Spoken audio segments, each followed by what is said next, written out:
that probably doesn't need to be on camera, but so if we win the 110,000, it's going to be a lot of fun.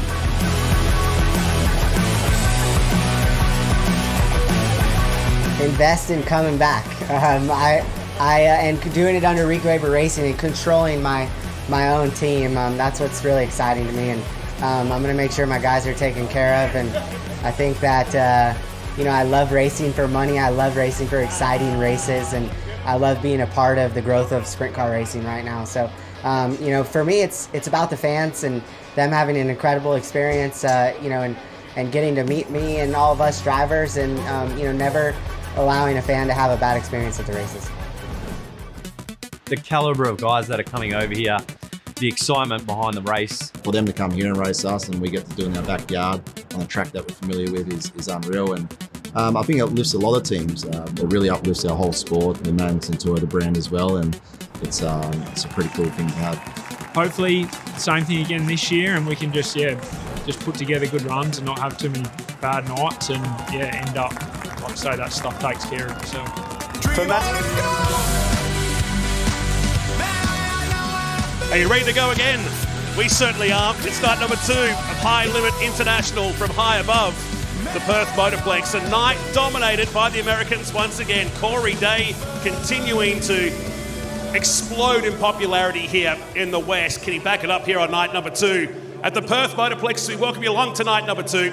And another qualifying night coming our way here after another squeaker of a race last night. Chase Rodman alongside me, Matt Nolte, for what promises to be a cracking night of sprint cars here. Welcome, mate. Squeaker and cracking. I haven't been able to use those words since Feel free to use them. But that's going to be added in my vocabulary here while we're still in Australia. But hey, we got exactly what we wanted here last night, Matt. We got one of the top Americans against some of the top Australians, with Manders, Goodyear, and Kingshot right there following Corey Day across the line. Another American, one of the top Americans in 5th with Buddy Kofoid, obviously. That's what we wanted to see when we came here for these 3 nights, was the best from the 2 countries facing off, and we got 2 more nights to do it as well. Corey Day may not have known of Caden Manders before he got here, but he certainly does now.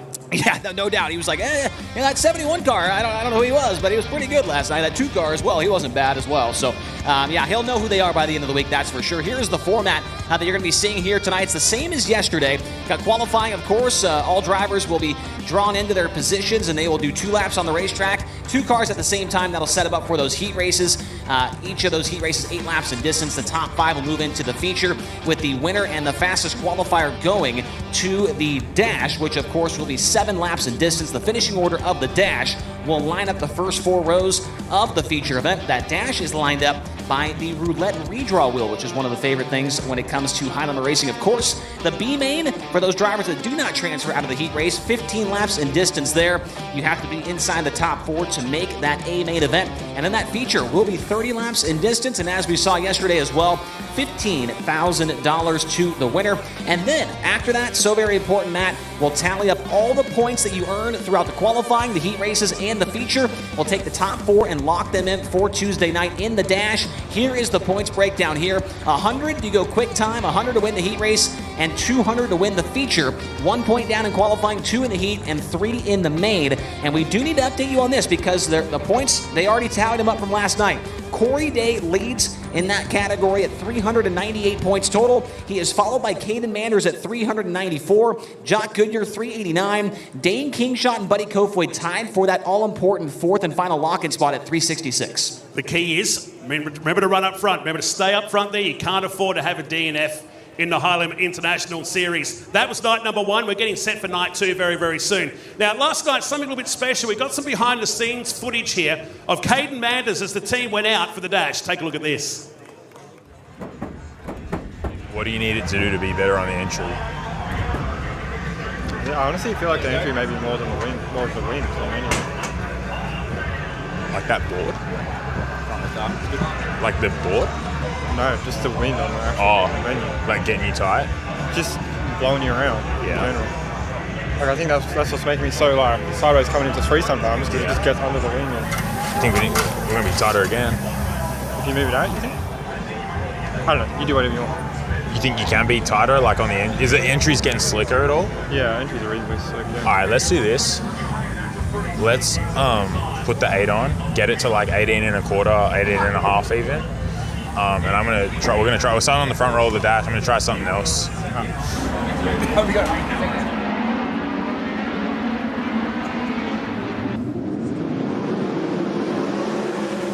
Tell Manders, so he leads into one from King Shot. Round the outside is Day with his teammate shadowing, and here comes the American on the tail of the Cricky Motorsports number 2 as he moves up the speedway, running back in 3rd position, but it's Manders that leads here at the end of lap number 1. Almost had the right front plug in the wall that checkers out. Your winner is going to be Caden Manders. Jock Goodyear 2nd, Dave King Shot 3rd, Corey Day 4th, and Buddy Kofoid in 5th. Cole Macedo accepting the line at 6 with Oldfield and Callum Williamson, who fell down the field to finish in 8th position. So the benefactor out of that one, with Goodyear going back a row, is Caden Manders. What a night it's turning out to be for Caden Manders and Dan Golding Racing. Goodyear for 2nd.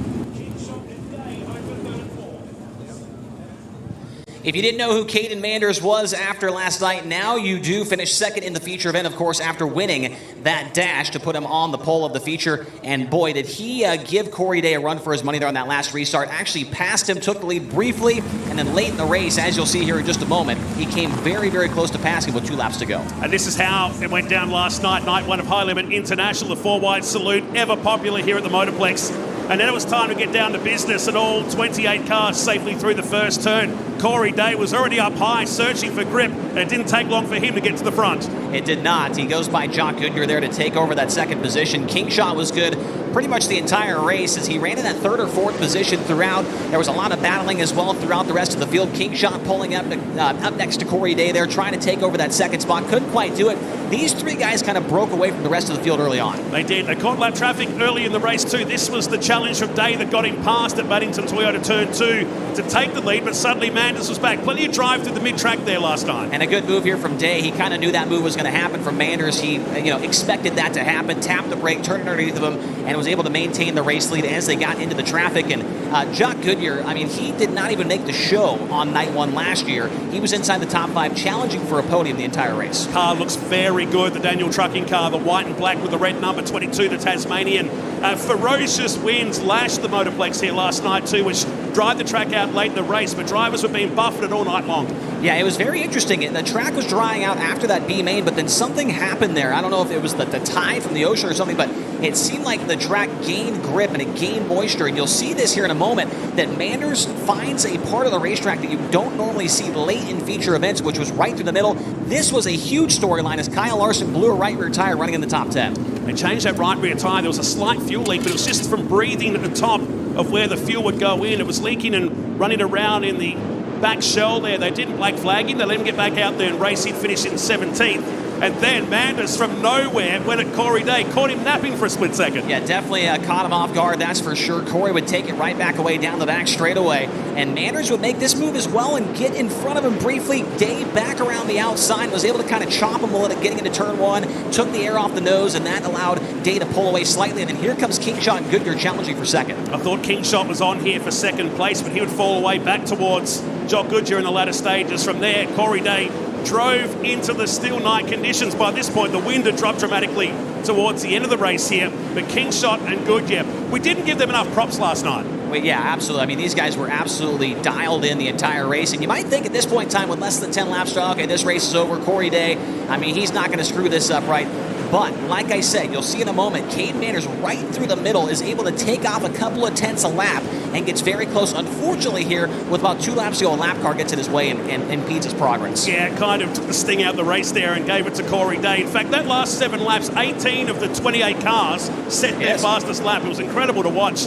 That was King Shot on his way around the outside of Goodyear. Was holding down for 3rd, and the never say die attitude of the man from Bunbury took it right to the very last millimetre. It's definitely elbows up conditions as it was last night. Here's that move from Manders to the inside. They're coming to the 2 to go signal right here, and then the 5 of James Inglis. Unfortunately, he's just running his own race. Right in the line that Manders was hoping to run. Off of turn number 4, Corey Day, just his 2nd career race in the country of Australia, goes to victory lane.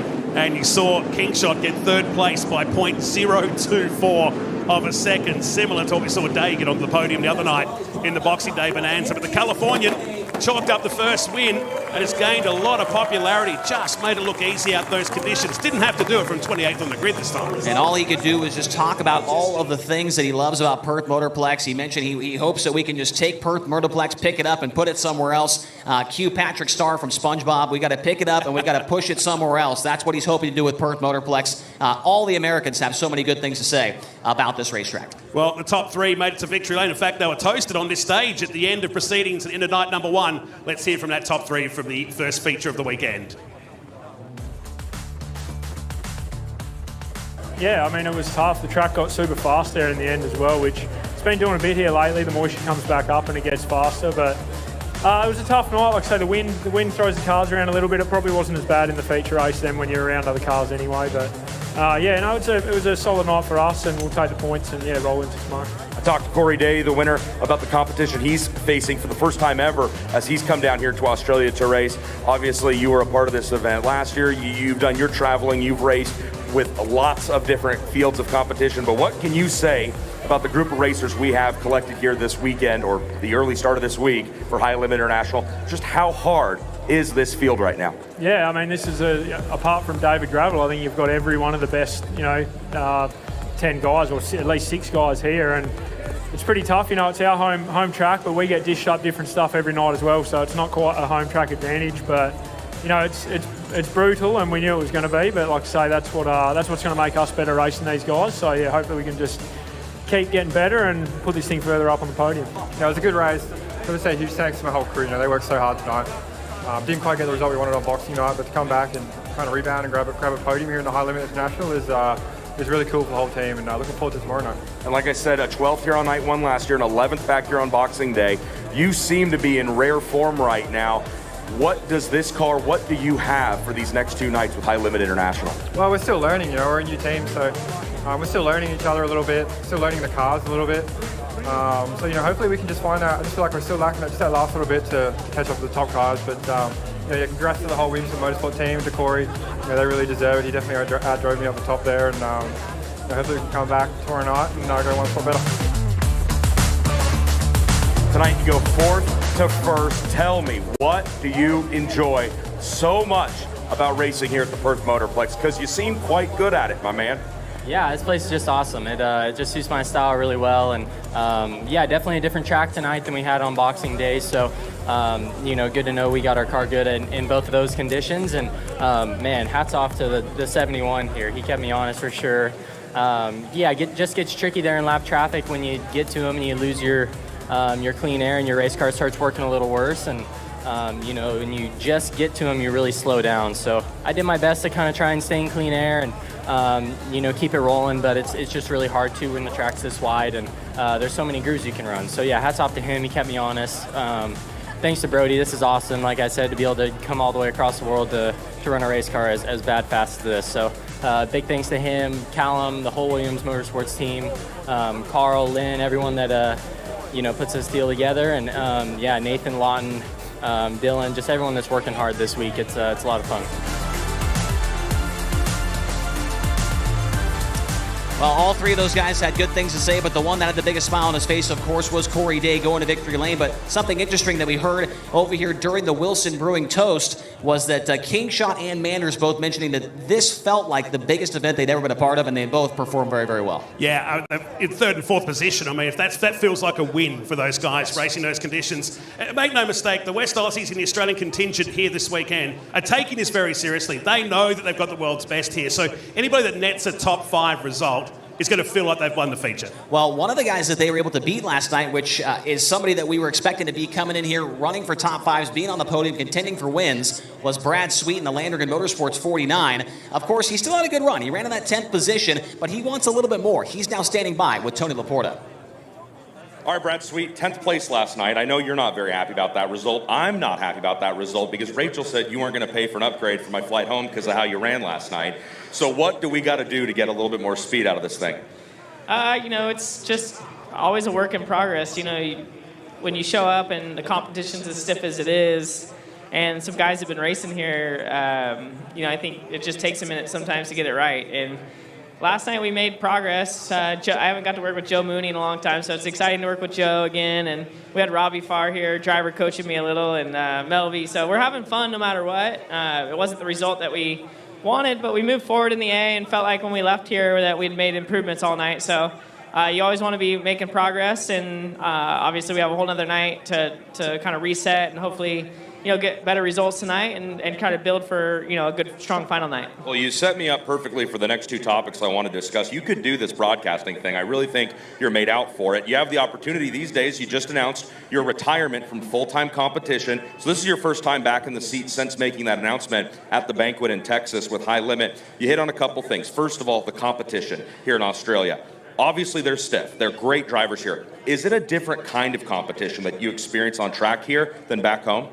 Yeah, what I love about Australia is there's some different rules packages. There's some different dynamics of drivers being in cars that they're not used to, mechanics and driver combinations working together that are not normal. So a lot of interesting variables, and it's neat to see how certain drivers adapt. Certain scenarios work better than other scenarios. So it's interesting. It's a lot of storylines. Certainly the Australians, especially the West Aussies, have really stepped their programs up. If you look down through the pitch, you can see beautiful equipment, professional race teams, great, mechanics and drivers.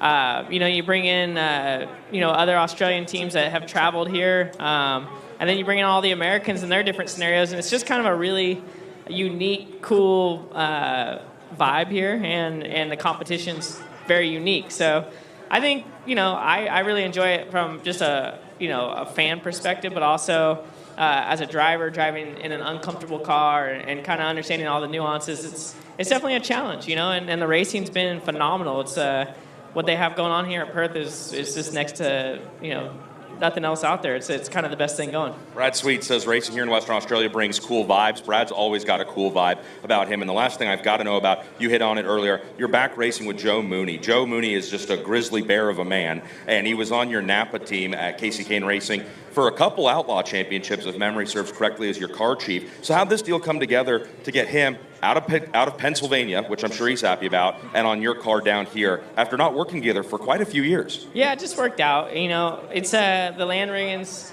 don't spare anything. They try to, give me the best equipment and mechanics and people to work with to have good results. So Joe's a great mechanic, very proven. We have a good relationship. Joe actually came down here the first year I drove for the Landriggans, so there's a relationship there as well. So it just worked out. It's snowing and cold in Pennsylvania, and it's nice and warm and sunny here. So Joe jumped on the airplane, and it's been fun. We do have some history together, so it's not a super big challenge to kind of jump right back in together. And he's had a lot of success with Anthony Macri, and it's kind of fun to kind of hear his perspective on how he's had success and how he views things. So yeah, just hopefully we can kind of come together tonight and get those results and continue to have some fun. Come together. That could be a song that Brad Sweet's singing at the end of the night. 10th on night number 1. We look for an improvement here on night number 2. Brad, thanks for talking to us. Yeah, thank you. And both he and Justin Whittle, last night's hard charges. In fact, Whittle drove up from 22nd into 14th when the music finished last night. That was Brad Sweet down the pits with Tony Laporta. Bronny Ingerson caught up with the man who missed the podium by 0.024 of a second. Well, I'm here with the Director of Sales for Jock Goodyear Racing, who also happens to be Jock Goodyear. What can't you do? You're multitasking today. Before we talk about all the merch that you've got on offer, last night, really strong result for you. Well done. Yeah, no, obviously good to just find more speed essentially in the car, and that's obviously the main thing. So, yeah, roll on to 9 to a high limit and hopefully, find more speed and, get us on that podium more towards the pointy end. But, yeah, happy with the last 2 nights we've ran here. We've got a lot of car speed and see what we can do next. What did you learn last night that you might be able to bring into tonight? I mean, you don't really know what you're going to learn because the track essentially could be completely different tonight. It was obviously a little bit hammered down in the corners, but yeah, I'm sure we'll get something different tonight. Every night you come here, it's something different. So yeah, we'll just see what it does. But obviously, just learn a lot about the car and what we need to do to get down the straights essentially. How are the merch sales going? How many beanies have you sold here in Perth? One? Yeah, look, not many in Perth. It's usually a bit hot over here. Show us some of the stuff that you've got here. I love you've got the little kids. You've got something for everyone here. Yeah, I got the kids obviously with Spider-Man design, and then obviously the adult range, some mini replica helmets. And these are cool. I haven't seen these before. That's awesome. Yeah, just something to hang up in the shed for every fan. Fantastic. Hey, we wish you all the best tonight. I hope sales go well, but even more so, I hope that your results on track go even better. Thank you. He dominated last year's February races here. Jock Goodry won the Australian Championship back in 2023, and he is one of 42 drivers that have signed in here for night number 2. The cars are making their way out onto the track. We're heading to a break. Strap yourself in. It's time to go high limit racing here at the Perth Motorplex. We come back soon.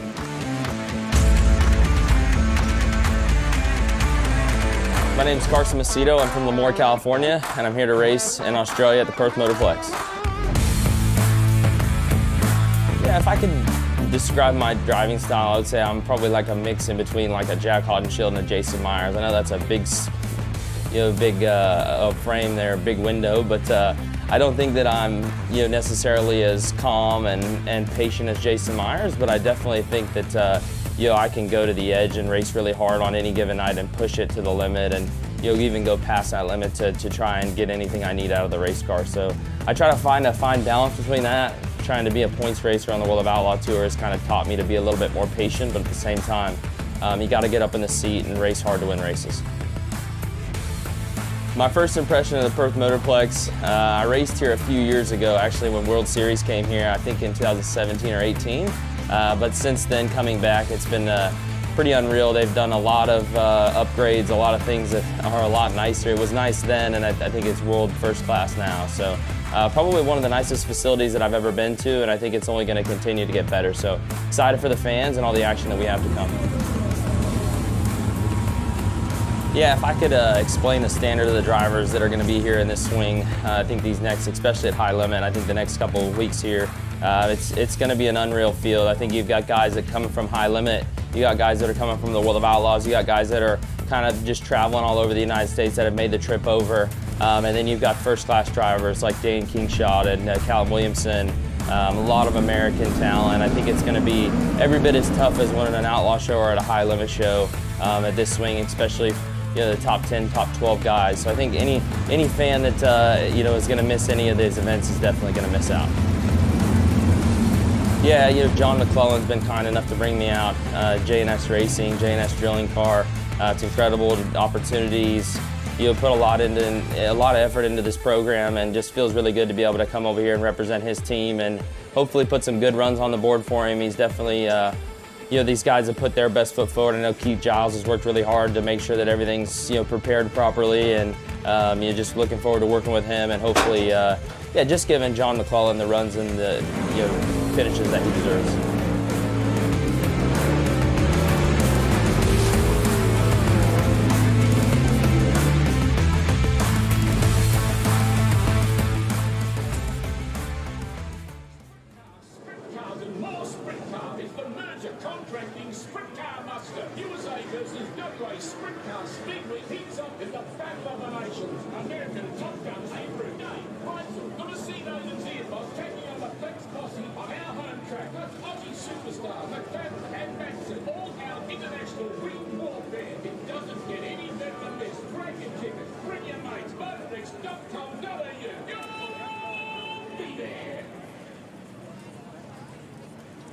Total Tools, we won't be beaten on low prices. With all the top brands like Makita, the Bosch, Paslite, Ziptruck, Sutton Steel, Detroit, Michigan, and more, we're the experts in tools for tradies. If you've got the job, we've got the tool. With access to over 60,000 tools for tradies, our low prices will not be beaten. Total Tools, low prices on every tool, for every trade, guaranteed.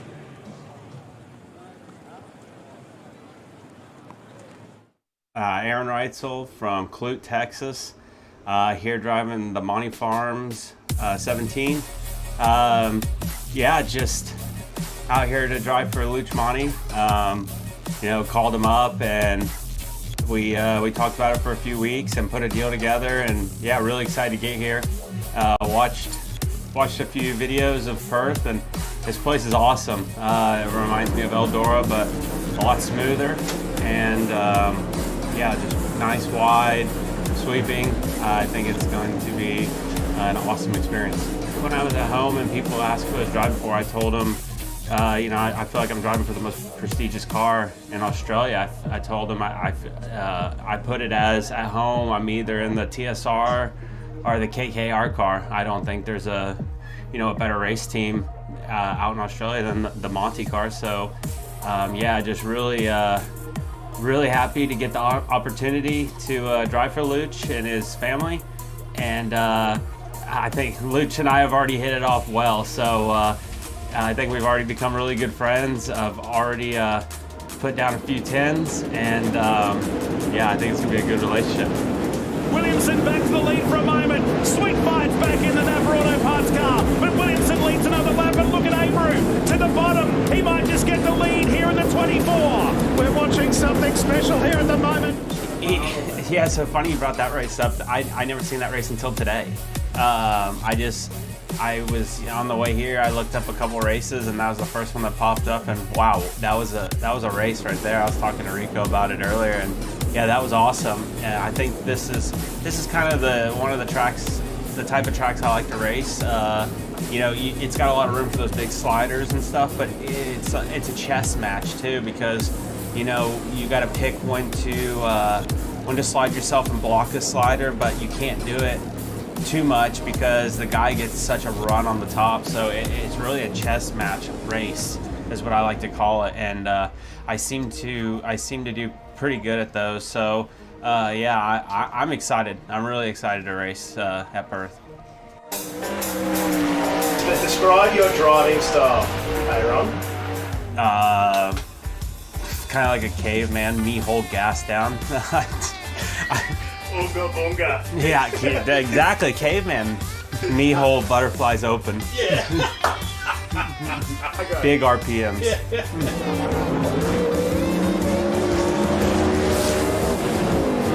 I seem to get myself in some trouble sometimes, but I feel like when it gets slick, I can definitely go with the best of them at being conservative and smooth on the throttle. I think that's part of the reason why I'm good at Port and Eldora and some of those places. But when it's time to be stupid and hold the gas down and make stuff happen, I think I can do that too.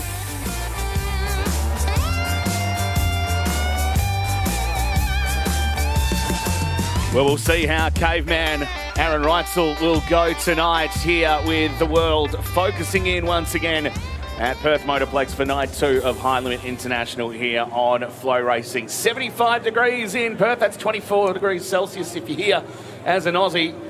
And once again, the fans have started to line up and get themselves in here for what is going to be another huge night of racing. Dan Leach here in the commentary box with Matt Nolte and Chase Rodman to join us again very, very soon. Tony Laporta is in field along with Bryony Ingerson in the pits, and also Chris Mitchell to help us out throughout the afternoon and the evening. That man on screen, he just managed to sneak his way onto the podium last night in the Cricky Motorsport car number 2, Dane Kingshot.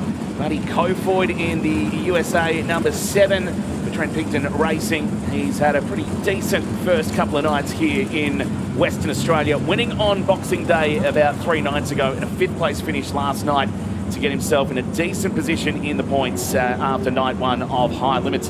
He is equal 4th with Dane Kingshot, and as we were mentioning before, the top 4 on points go straight into the dash tomorrow night at the end of tonight's points haul. So it's important to gain as many points as you can. That is the site here in Western Australia, 30 k's south of the city centre of Perth, Kwinana Beach. It is the place that we love here in Western Australia to go racing. And it is another fantastic day that we have here at the Motorplex. There is the 1K of Kyle Larson, Jason Pride Motorsport, and of course for Schlam as well. Just 17th last night, did get a flat tyre at one point during the race and had some dramas throughout the evening, but hopefully for him it'll be a better night. Maybe it gives us an idea of how he went last year when of course he was okay on nights 1 and 2 and then brought the big guns on grand final night to take away what was the $100,000 purse last year this year they are playing for $110,000 to the winner. You see lots of great shots on the Mannington Toyota cable cam that we have situated at the entry of turn number 1. That man, as we said, just missing out on getting onto the podium by 0.024 of a second. But he has an affinity with this track. That is Jock Goodyear in the Daniel Trucking car number 22. 4th last night, 5th on Boxing Day as well. He has put in some very good performances, as we mentioned a little bit earlier on. Won the Australian Championship here at the Motorplex a couple of seasons back, so he knows how to win. And that man, geez, didn't he get a lot of sprint car fans talking last night in Caden Manders in the 71 car for Dan Golding Racing. It was an absolutely brilliant night for him. He didn't quite come away with the win, but he has everyone talking about him, and now everybody knows his name, especially in the United States, with the performance he put in last night. Started from pole, almost managed to sneak his way back to the front. That battle that he had right towards the end with Corey Day. If it weren't for some lap traffic, there's every chance that he might have been able to take the win. J-Mac, James McFadden, at the right of your screen there in the PCB car number 1 for Team Brady. He is rolling around on track as well. J-Mac won the first 2 nights of High Limit and International last year. Last night finishing 6th. A pretty credible performance from him. Expecting to see him perform a little bit better tonight. But if he performs better, then some of the other big guns are going to have to fall by the wayside.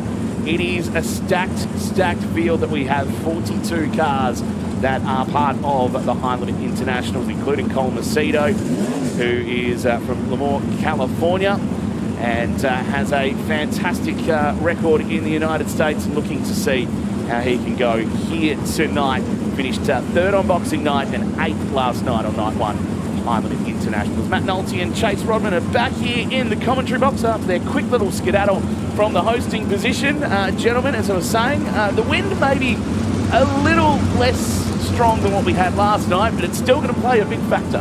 Hello, Dan. Yes, normally you don't complain about crowds, but there's a lot of people out there tonight. It took us a bit longer than expected to get back from the host stage, where we'll toast the winner later tonight. A bit of a 90s concert that will finish up night 2 of High Limit. So what a sight that looks for this second night of High Limit International in its 2nd season, Chase. We talked this up. I guess we'll keep talking this up right up to that feature race here tomorrow night.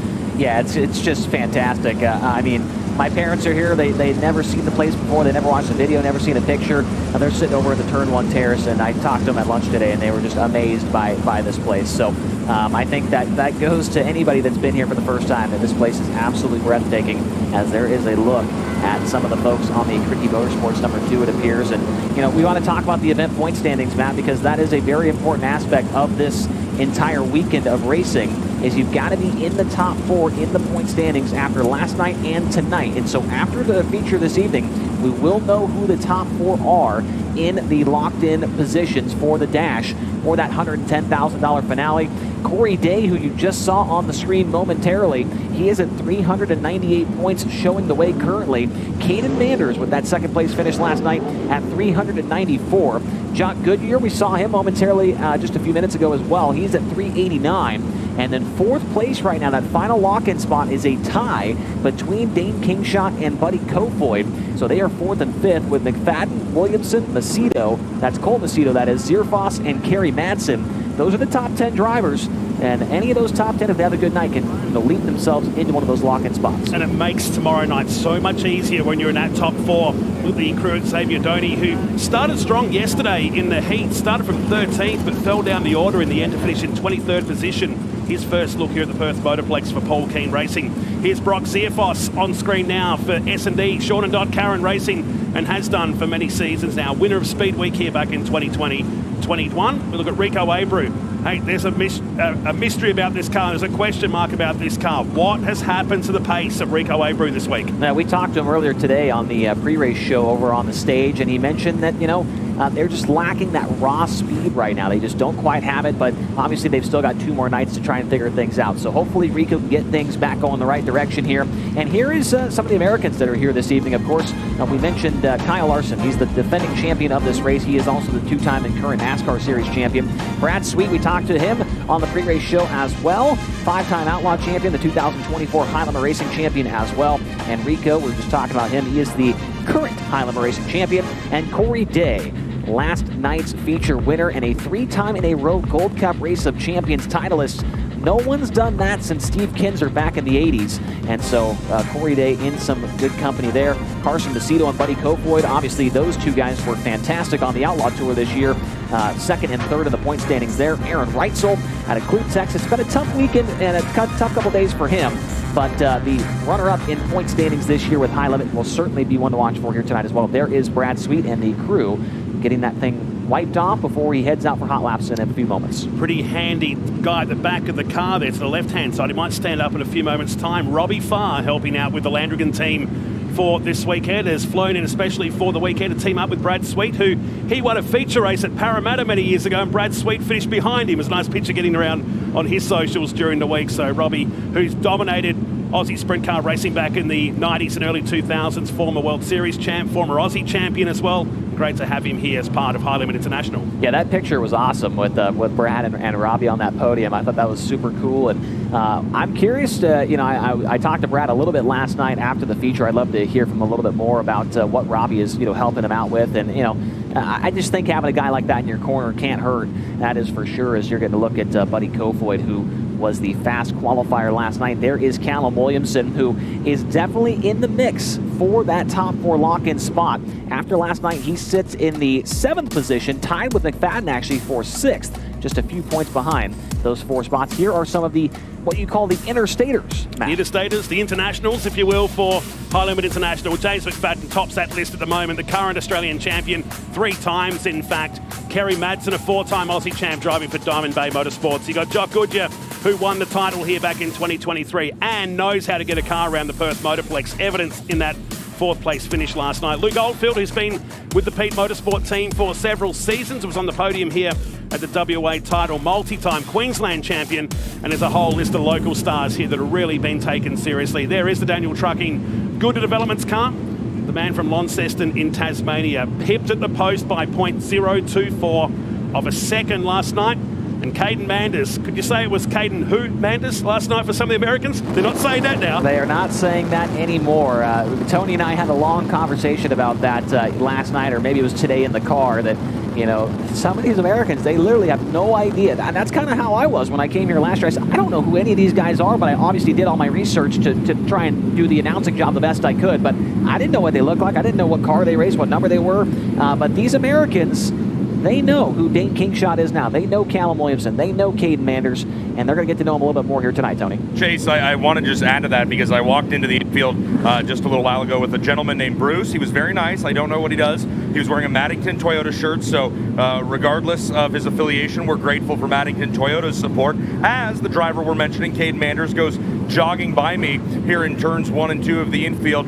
I spoke with Bruce about the fact that, it was a little hard to hear Corey Day talk about the driver, the 71. The 71 kept me honest, and it was obviously apparent he didn't know who Caden Manders was, but I think that's almost a testament to how strong the fields are down here, that these guys aren't exactly international superstars known the sprint car racing world round, and they're still able to keep Corey Day, as he put it in his own words, honest, out on track, fighting for these massive preliminary nights in this huge event. Both he, Caden Manders, and Dane Kingshot said last night at the Wilson's Brewing Toast that they both felt High Limit International 2025 is the biggest event either one of those 2 drivers have ever competed in. So yeah, the Americans might be saying Caden Manders who going into last night. They're certainly not saying it now, but I think it's a rave review for how talented and how well-rounded the field of drivers, mechanics, and the quality of equipment out here in Western Australia is, that the stars from the U.S. may not know these guys, but they're going to find out a lot more about them this weekend here in WA. Yep, you can say that again there. We go back 10 years ago, guys. He debuted in 2014-15 at just 16 years of age and won the Magic Man 34 race, which is a tribute to the late Michael Figlamini, who was a legend here in speed car racing. He raced against some of the world's best midget drivers that day. Everybody took notice of this teenager and said, watch him in a few years, he's going to be mega. Yeah, absolutely. I mean, that's just how it works. And you get on a stage like this on FloRacing with so many people watching. I know it's early for those folks back in the United States. You're getting up early. Hopefully you're grabbing a coffee, maybe grab a pancake or something. Try to get yourself awake.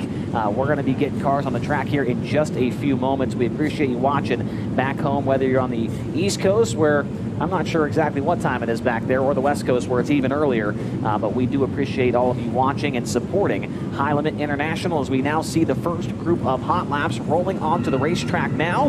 And there is the man that won on Boxing Day on Friday night. He is from Pengrove, California, driving the Bellamodro Homes Toyota Mobile 1 RBH Group number 7. That is Michael Buddy Kofoid. Buddy Kofoid in the number 7. So out they roll for their first look at the track tonight. This is hot laps in just a few moments' time. Andrew Priolo, the Titan Ford, new style live-in Calco Cabinets number 8, who was strong a couple of rounds ago. It's just been an intermittent start for the Priolo team, but look for them in this revised livery for this weekend's event. And last night's third place finisher now rolls down the front straightaway. He is from Bunbury. It's the Mobile 1 Bunbury Toyota JFE Group Maxwell Racing Engines number 2. It's Dane Kingshot. Dane Kingshot in the number 2. Keep an eye on him. He's one of the up-and-comers in the sport. Daniel Keane, the Keane family, they've been in limited sprint cars for a while now as well. The White and Emmett number 94 on the speedway now alongside Buddy Kofoid. And rolling off of turn number 4 now, that is Chris Coyle in car number 79. Chris is from Canningvale, WA. It's the Merger Contracting Asphalt Recyclers of Australia, Eastside Concrete, Dunnings Fuel, number 79. And this guy, 3-time Maddington Toyota Series champion, the Triple M Canningvale Toyota Castrol Audi Centre Perth entry of Jason Kendrick on the speedway. Do like the livery of the golden white car this year. And making his way down the backstretch now from Darwin, Northern Territory, Australia, the higher power creative spot. Harrison Electrical, Lawrence and Hanson, number 84 NT. It's Chris Harrison. Chris Harrison in the 84. So this session underway now. Everybody a little bit stacked up down here in turn 3 and 4 at the moment. We'll get some time soon. Buddy Kofoid, 15.543. The quickest at the moment from Priolo, Kendrick and Kingshot. You're looking at the number 4 machine of Craig Bottrell, who missed the show last night in Empire Graphics entry. Only stepped up into sprint cars in the last couple of years. Noted Formula 500 racer here for many, many seasons. There's Daniel Keane, the White and Emmett, number 94. 5th at the moment in his first hot lapping session. And it's that necessary evil really of the sport. Someone has to go first in hot laps. Someone has to, and it's not Kofoid anymore because Chris Coyle, now Kingshot goes to the top as the yellow lights come on. And so Dane Kingshot on his final trip by the start-finish line. It's a 15.143 for car number 2. Chris Coyle in second, a 15.231. Then Buddy Kofoid, a 15.502. Daniel Keane in fourth, a 15.517. And Jason Kendrick in fifth at a 15.577. Another driver that was out there on the racetrack we did not mention there is the number 9 of AJ Nash. Nash out of Midland, Western Australia. Car number 9, it's the WA Fuel Colonial Freightline CJD Trucks Castrol entry. Understand they're going to give the field 2 more laps, so unless we prayed for that or they heard us next door there, perhaps there was very heavy conditions. That's about 2 to 3 seconds off what we'd normally see. They want to get the best look at the track here before we let him loose. Chris Coyle, the 79 car, that's a brand new chassis tonight, incidentally. That hit on the back straight was enough for the team to bring out the spare car. It took a big hit on Boxing Night, so the team down there at Chatwin Motorsport decided, let's get a car out there, and it's already paying for him in this early sessions of hot laps. His brother John O'Coyle celebrates his birthday today, and a real family atmosphere down at the 79 team. Second place, but with 2 extra laps to come your way now. You see those drivers were going around slowly around the speedway. For those of you watching at home on Flow from the United States, you see that very often, especially when we have our own race director, Mike Hess from High Limit Racing here. He knows the importance of having a track that is not greasy out there, especially heading into qualifying, and so trying to get that track into perfect shape before we send them out there for time trials. As there is Chris Coyle now. We've got lap times down in the mid 14-second bracket of 14.635, average speed of 122 miles per hour for Buddy Kofoid. Excuse me, that's not the average speed, that is the best speed, excuse me. Priolo now to the top, 14.309, and Kendrick right behind him at a 14.383. Now Kofoid, the first driver to the 13-second bracket. Look at the difference that made by giving those extra 2 laps. 1.2 seconds quicker than the original hot lapping session. It's Buddy Kofoid, 13.930 ahead of Andrew Priolo, Jason Kendrick, and big shout out to Chris Harrison, who's fourth at the end of that. Yeah, nice lap there from the NT84. So Kofoid's lap currently tops the charts. 13.930, best speed of 129 miles per hour. Priolo, Kendrick, Harrison, Keene, the top 5. Then it's going to be Kingshot, Coyle, Bottrell, and Nash, the 9 cars that were in that first hot lap session of the night. Here comes session number 2, and I was very impressed last night with the driver of car number 46 who makes his way out there onto the track. That is Jai McKenzie. He's from Waikiki, Western Australia. The RC Towing ML Line Boring, Electrical Drive Solutions, AGX number 46, Jai McKenzie. Almost made the show last night, incidentally, fell down to 7th in the B main. This guy needs no introduction. The New Ground Water Services Avalon Group Mobile 1 Hillgrove Farms entry of Callum Williamson in car number 3, who announced today they're going to take this machinery over to the USA next summer over there. That's going to be fun. He'll be primarily racing in the state of Pennsylvania, so that's going to be fantastic. There is Miles Bolger on your screen now from Serpentine, Western Australia. The Ablett Mechanical, KRM Hot Shots, Trey Lee Hay, Hilltop Plumbing, number 13, Miles Bolger. This guy needs a big turnaround of luck after crashing and qualifying last night, an engine change after the B main, and still managed to get the car home. We talk about Aaron Reutzel, the Monty Farms Gen West, number 17 for Monty Motorsport. And making his way off at turn number 4 now from Sydney, New South Wales, Australia, the Geotech Australia Double Race Car Sprint Lubricants CS Designs, number 26, it's the Madman, Kerry Madsen. Kerry Madsen in the 26. They're looking for some space here in this second hot lapping session, about to get underway in just a few moments' time. Mikey Green, car number 74, and the standout performance last night, made the show aboard that 74, charged from 23rd up into 19th. But it's really got comfortable with these Wing Warriors to get this second session underway. Also out there in this one, rookie Harrison Pete.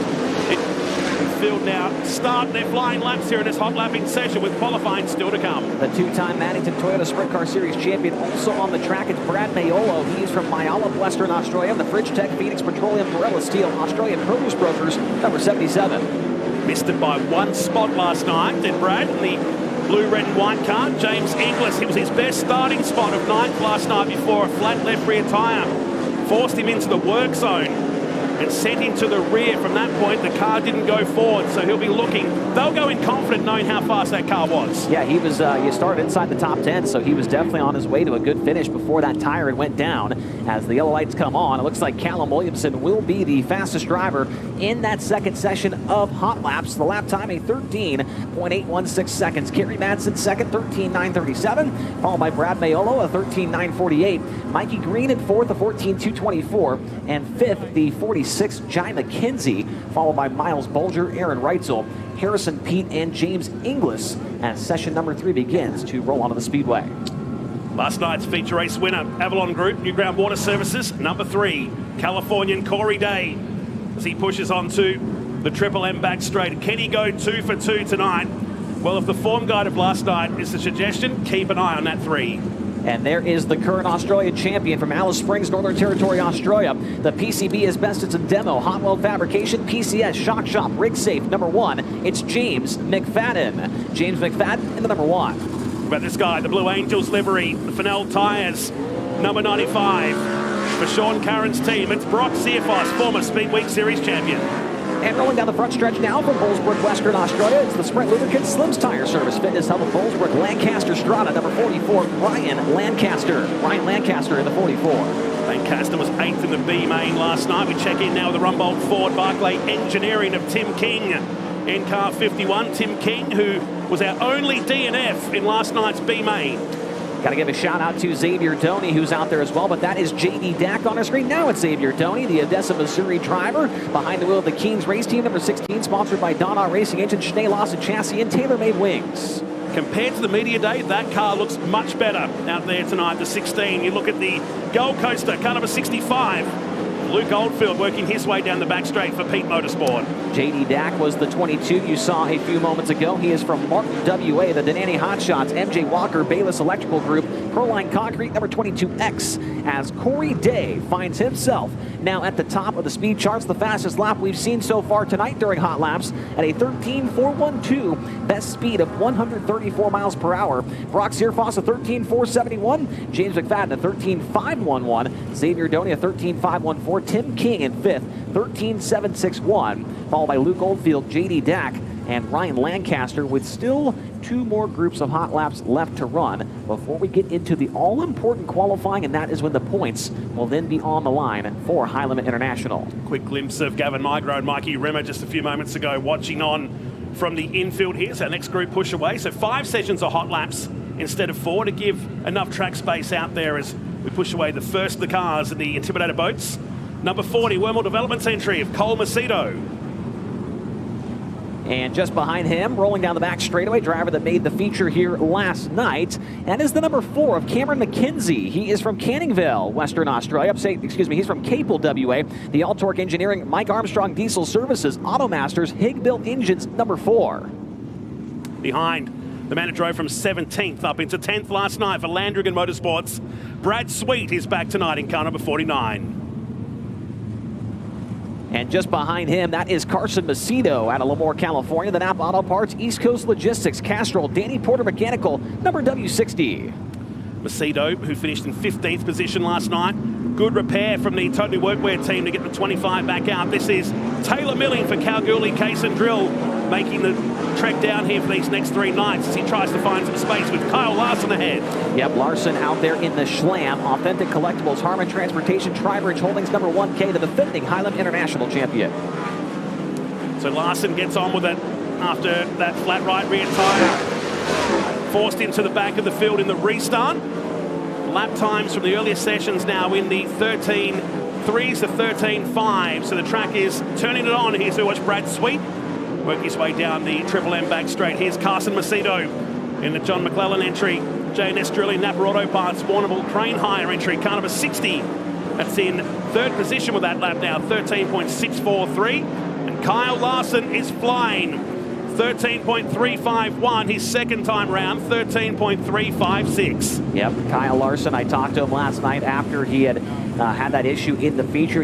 All he said was, we will be better tomorrow. And so far, he's off on the right foot, fastest in his hot lap session at 13.642. Cole Macedo was in second. Carson Macedo was in third. Chad Pittard out there as well in the 92WX at 13.752. And Brad Sweet in fifth at 13.813 with Cameron McKenzie, Cody Clayton, and Taylor Milling, the 8 fast drivers that were in that hot lap session. There is 1 more left to run before we get into time trials. Once again, 2 laps on the clock when we get into qualifying, and 2 cars will go at the same time. But our final hot lap session is about ready to push out. It is so cutthroat, this formula. When you think about it, you get a handful of hot laps we just saw, then 2 laps to get it right. It can make or break your night. It really can. It can end it, or it can make it really, really good. Yeah. We'll see if anybody can, well, maybe you'll see a new quick timer. We saw Buddy Kofoid was the fast guy last night. There is Cherky, Aaron Cherkop, and there is Rico Abreu. Everybody looking to see if he can rebound after a tough night yesterday. Abreu out of St. Helena, California, the Aussie Bomber, Denani Hotshots, Australia Catalytic Converters, Monty Motorsports, number 24. Picking up Jock Goodyear, who's quickly trying to escalate towards the front. Both he and Caden Manders trying to get some fresh air ahead here. The Daniel Trucking Goodyear Developments, Tasmanian 22, former Formula 500 champ and Aussie Sprint Car champ back in 23. From Canningvale, Western Australia, the Nutrient Water, Carson Hydraulic, Napa, Jolly Good Auto Electrics, number 18, that is Daniel Harding. Daniel Harding in the 18. Epsom Cross Cycle Bar, number 94 of regular racer. Matty Cross is in the field here tonight at 42. Just behind him from Vincenttown, New Jersey, the RBH Group, Turret Engineering, Premier SNS, CS Designs, number 21. It is Justin Whittall, and a problem for Jack Williamson. He pulls pit side before he gets up to speed. So the MDH M&J Plumbing entry of the youngster from Casuarina goes to the infield. So we'll chase that story very, very soon as Rico Abreu is quickest for a moment because Jock Goodyear and he are swapping fastest laps at the moment. Caden Manders that you're watching is in 3rd position with Harding, Cross, Whittle, Cherkop. And the story to come out this one, Jack Williamson who's infield already. That's a better turnaround for the 24. That's a good time in hot laps for Rico Abreu. Yeah, the lap time 13:367. Abreu tops the charts in hot lap session number 5. Best speed of 134 miles per hour. Jock Goodyear second, 13:438. Caden Manders a 13:549. Then Daniel Harding a 13:589. And Matthew Cross a 14:143. The fast 5 in session number 5. Whitall, Churkop, and Williamson round out the field in that one. Next up, it's going to be Scarterfield Smash Repairs qualifying. 2 cars on the track at the same time, and they will go 2 laps around the speedway, and wherever they qualify, whatever lap time they put down, will seed them into one of the 4 heat races that will take place later on in the program. Do not forget about the points as well. 100 points to go quick time here in the event format. 99 points for second, 98 for third, 97 for fourth, all the way down throughout that 42 car field. So definitely got to be on your game for qualifying if you want to be in the game when it comes to tomorrow night's finale to try and get inside of that top 4. And we've got some studs going out early. Going to have a great chance to have a nice racetrack to put down a good lap. That's coming up in a moment. Look at Callum Williamson and the team. 2-car assault this weekend as part of High Limit International with American Corey Day, who's shadowing him in the background. We've pushed away the first 2 for qualifying in flight number 1. No qualifying tomorrow night. So this is really critical for those that had a bad night last night. They need to redeem to get some points and get themselves further up the field. Remember, the top 4 in the points tonight, they're locked and loaded for night number 3. As we mentioned, qualifying thanks to Scarterfield Smash Repairs. If you've been in a smash, no need to call your insurer. Contact Scarterfields and they'll sort out the rest. Call 08 9454 5331 for a repair quote within 1 working day. Here come your first 2 qualifiers on the speedway, led out by the Boxing Day winner. Here is Buddy Kofoid of Pink Grove, California. It's the Bella Modular Homes Toyota Mobile 1 R8 Group number 7. And trailing him from Osborne Park, WA, the Titan Ford Inspirations Paint, New Style Living, All-Wheel Manufacturing number 8 of Andrew Priolo. Priolo in the 8, Kofoid in the 7. Kofoid's first lap is a 12.773, 12773. Lap 1 for Priolo, a 13.434. That is the first 12-second lap I believe we've seen here tonight. Absolute ripper from Buddy, 13.076 on lap number 2. First lap better, 12.773. And for Priolo, he will improve on lap 2, a 13.347. But Kofoid absolutely set the bar high here in this one. And that is just 0.3 of a second away from the 1-lap record. Buddy Kofoid, 12.773 on his first lap of qualifying. Priolo was 13.347. That is a high benchmark to start in this flight 1 of qualifying. So welcome on the speedway now in the white and Emmett number 94. It's Daniel Keane, and joining him, 2-time Maddington Toyota Sprint Car Series champion, it's Dane Kingshot. King's first lap, 14.064. 14.064. Here comes the Great Dane out of turn 4. He goes up in a third with that lap, 13.516. Second lap now for Daniel Keane. It's a 13.888. Improves on the time, stays in third. Here comes the Cricky Motorsports number 2 car out the final turn. Stays in third, improves on his time. That is a blistering lap for Buddy Kofoid. If we can go back to that for a moment, deep into the 12s. He has, he's 5 3/4 seconds, or he's about over a half second faster than the rest of the field at this point in time. Absolute burner from Buddy Kofoid as now we continue on. From Midland, WA, here's the WA Fuel Colonial Freight Line, CJD Trucks Castrol number 9. It is AJ Nash, and joining him from Darwin, Northern Territory, Australia, the higher power creative spot, Harrison Electrical, Lawrence and Hanson number 84 NT. It's Chris Harrison. Chris Harrison and AJ Nash. Nash on lap 1, he'll go third quick, a 13.387, 13.387. Lap 1 for Chris Harrison, he'll go to P5 at the 13.771. 13.771. AJ Nash, lap number 2, is going to slow down, a 13.588. First lap slightly better, a 13.387. And for Chris Harrison, he will improve on lap time and stays 5th quick, a 13.581, 13.581. So Kofoid, Priolo, Nash, Kingshot, Harrison, and Keane of the first 6 cars that contested flight 1 of qualifying, night 2 of the High Limit International. It's on the speedway now in the Empire Graphics number 4. This is Craig Bottrell making his way down to turn 3 and clearing up some real estate in the background. 3-time Maddington Toyota Series champion The man is a double-time Speed Week Series champion. It's Jason Kendrick in the Triple M 92.9 Canning Vale Toyota. Number 11, heading down the back straight. Mottral, first lap, 13.918. 13.918. Kendrick up into 6th position, 13.860. 13.860, and the fire has gone out of the number 4. As he pulls infield, he still trips the time. Kendrick arrives on the scene to post a time of 13.823. So the lights are out on the number 4 as he limps back into the paddock area. And with that, our next 2 qualifiers get shoved onto the racetrack. From Canning Vale, WA, here's the Merger Contracting Asphalt Recyclers of Australia, Eastside Concrete, Dunning's Fuel number 79. It is Chris Coyle, and his dancing partner for this session is from Waikiki, WA, the RC Towing, ML Line Boring, Electrical Drive Solutions, AGX number 46 of Jai McKenzie. Jai McKenzie in the 46, Chris Coyle in the 79. Both of these drivers failing to make the show here on night 1 of High Limit International here yesterday. Coyle coming across the line for lap 1 is 8th quick, make that 9th quick, a 13.922, 13.922. Jai McKenzie's opening lap is 10th quick, a 14.042, 14.042. Chris Coyle on his second time around is going to be a little bit slower, 14.132. First lap is better, 13.922. And for Jai, he'll go to the 6th quick on lap 2, a 13.620, 13.620. That is 6th for McKenzie and 10th for Chris Coyle. Proving last night was no fluke. Did somebody say Callum Williamson on the speedway? I think they did. He's on the racetrack now in car number 3. About to take the timer for 2 laps around the Perth Motorplex, and joining him in the Pete Motorsports Stingray HDD Solutions McCosker entry, it's rookie Harrison Pete.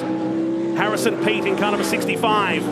And next to the 6th pairing in qualifying is Williamson up into 8th position, 13.852. 13.852 between Kendrick and King. Here comes Harrison Pete for 12th position, 14.735. Second lap for Williamson, bumps himself up into 5th, 13.580. 13.580. Second lap for Pete as he has 2 bites at the cherry. It's 14.318, stays in 12th position. From Serpentine, Western Australia, the Abla Mechanical, KRM Hotshots, Tralee Hay, Hilltop Plumbing. Number 13, this is Miles Bolger, and he is joined on the speedway from Bouvard, WA. It's the West State Civil, Electrical Group Training, Sling Lift and Rigging, City Discount Tires, number 74 of Mikey Green. Mikey Green in the 74, Miles Bolger in the number 13. Bolger eliminated from competition in the B main last night. Meanwhile, Mikey Green in his High Limit International debut finished up 19th in the feature event yesterday. Lap 1 for Bolger, it'll be 12th quick. It's a 14.037, 14.037. First time by the stripe for Mikey Green into the top 5, a 13.520. Lap number 2 for Miles Bolger. He is going to slow down to a 14.104. Green had an issue off of turn 2 this time, should slow down, and that is indeed the case, a 13.924, but the first lap into the top 5, 13.520 for Mikey Green. Mikey Green, standout performer in the 74 machine, up into 5th. It's a couple of tough nuts now out on the speedway. Devil Race Cards, Geotech, Diamond Bay Motorsports, number 26 of the Madman, Kerry Madsen. The black and blue, the familiar colours of the Stathy team. Joining him, the Gen West Monty Farms Gold Star Transport Rumbold Ford entry. Here's Aaron Reutzel. Reutzel looking for a big turnaround in performance tonight. Madsen, first lap, straight up into 9th, 13.764. Here comes the Texan out of turn number 4. Reutzel, 14th position, 13.946. 13.946. Madsen, 9th position, stays there with a 13.817. Second lap now for Reutzel. That's better. 9th position, 13.704 on lap 2 for Reutzel. Your next 2 qualifiers in Flight A are getting shoved onto the racetrack now. First up from Myallop, Western Australia, the Fridge Tech, Phoenix Petroleum, Perella Steel, Australian Produce Brokers, number 77. This is Brad Mayolo. Brad Mayolo in the 77. And from Maddington, WA, the Devil Race Cards, Geotech Australia, Scarterfield Smash Repairs, JRC Civils, number 5. Here is James Inglis. James Inglis in the 5. Brad Mayolo in the 77. Brad Maiolo just missed the show last night, 5th in the B main. Inglis was 24th in the feature. Lap 1 for Maiolo is 6 quick 5th, make that a 13.560. Lap 1 for James Inglis, he will be 16th with a 14.028. 14028. Can Maiolo improve on lap number 2? He's up to 6th. Lap number 2 going to slow down just a tick by 5/1000ths, and Inglis is off the pace on his second lap and pulls into the infield early, and so he will surrender that second lap. 16th for James Inglis and 6th for Brad Maiolo. Good turnaround for the 77 team, but not so for the 5 of Inglis as he heads to the infield to join a couple of cars with mechanical dramas in Flight 1 of qualifying. It's on the speedway now, former Fink Desert Race champion, factory rider for KTM and Yamaha back in the days of ATV racing. It's Ryan Lancaster in car number 44. Joining him, the reigning Aussie champ for Team Brody Racing, J-Mac, James McFadden, two-time winner here in high limits in 2024. First lap for Lancaster is 14th, 13.898. James McFadden, 5th position, 13.422. 13.422. The bomber comes out the final turn in car 44. Slightly slower, 14.003. And slightly slower for McFadden on the second lap there too, with 13.494. Locks himself into 5th behind Kingshot and ahead of Mikey Green. Your final qualifier of Flight A rolls onto the speedway now from Jonestown, Pennsylvania. It's the Gold Star Transport, Velocity Trucks, Blue Water Shipping, Fennell Tires, Valvoline, number 95. Here is Brock Zierfoss. Brock Zierfoss in the 95. Zierfoss has been over here already for a couple of weeks. Back on December 6th, he led 11 laps of that feature event here at Perth Motorplex before a mechanical problem took him out of the race late.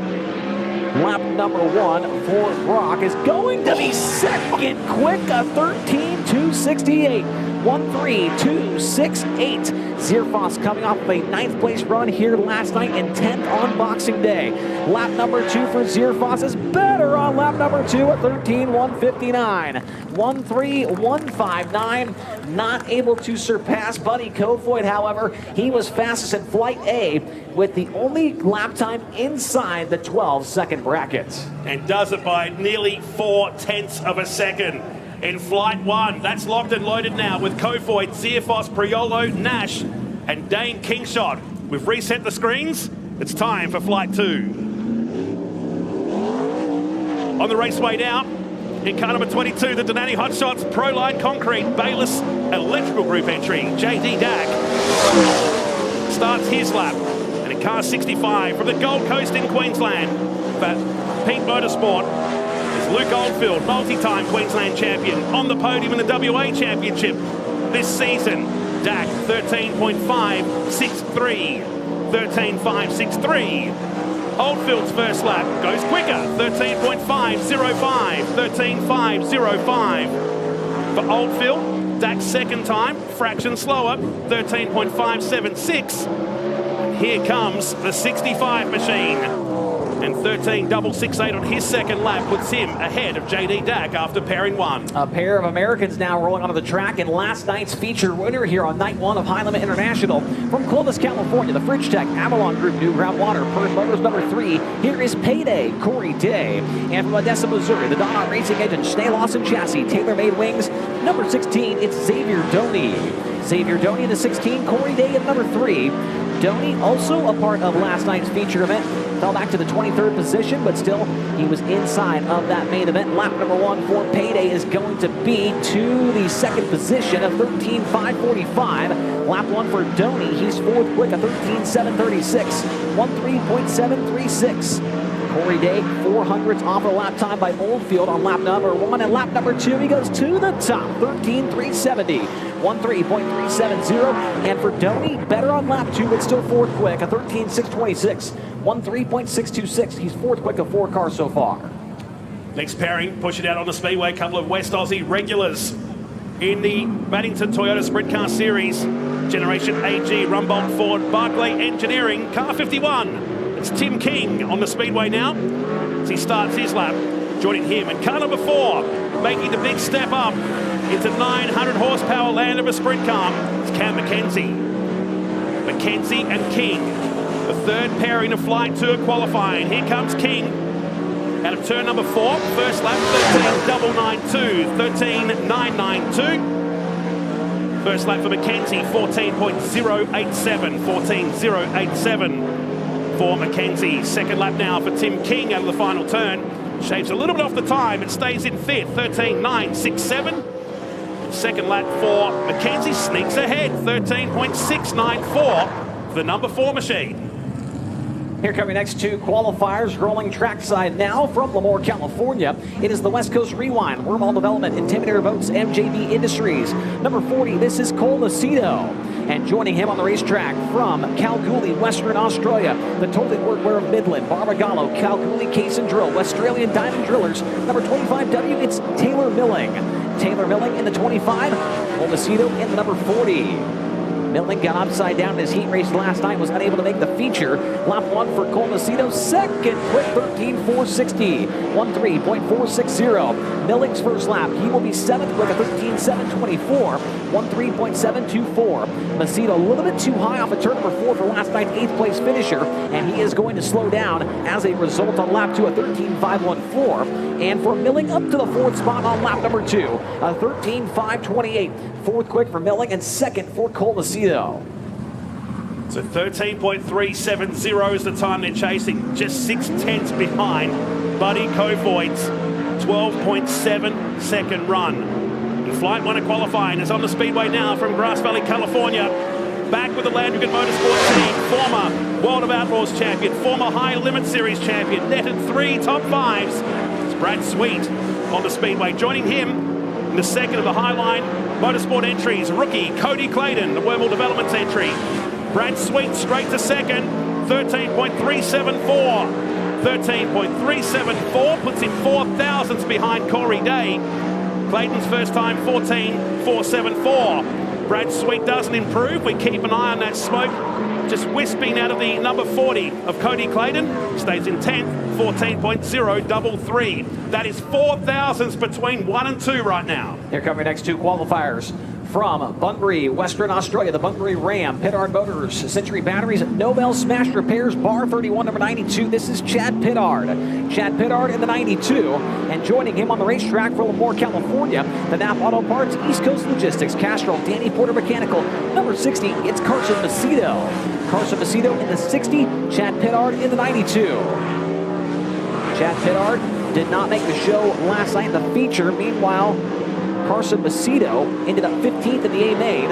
Lap 1 for Pittard is 11th quick. It's a 14.037, 14.037. Macedo's first lap is 9th overall at a 13.834, 13.834. Chad Pittard finishing up his qualifying effort. He's better up to the 10th spot, 13.854, 13.854. And for Carson Macedo, he bumps up a spot to 8th quick, 13.690, 13.690, 8th for Macedo, and 10th for Pittard. And 10th covering the top 3 now as our 7th pairing. Wow, it's a pretty stacked one, this one. The 1K reigning champ in the High Limit International, Young Money, Kyle Larson in the Schlam Group 1K. Joining him, car number 24, the Danny Hotshot's Decandelo Steel City entry. It's Rico Abreu. Rico Abreu, your High Limit champion of 2025. As these two chase Corey Day's time at 13.37.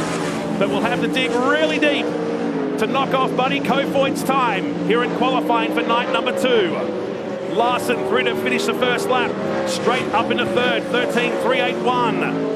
Up into 8th position goes Abreu with that lap, 13.582. Second lap now for Larson to the final turn and goes to the top of the 13.220. 13.220 for Kyle Larson, now quick time.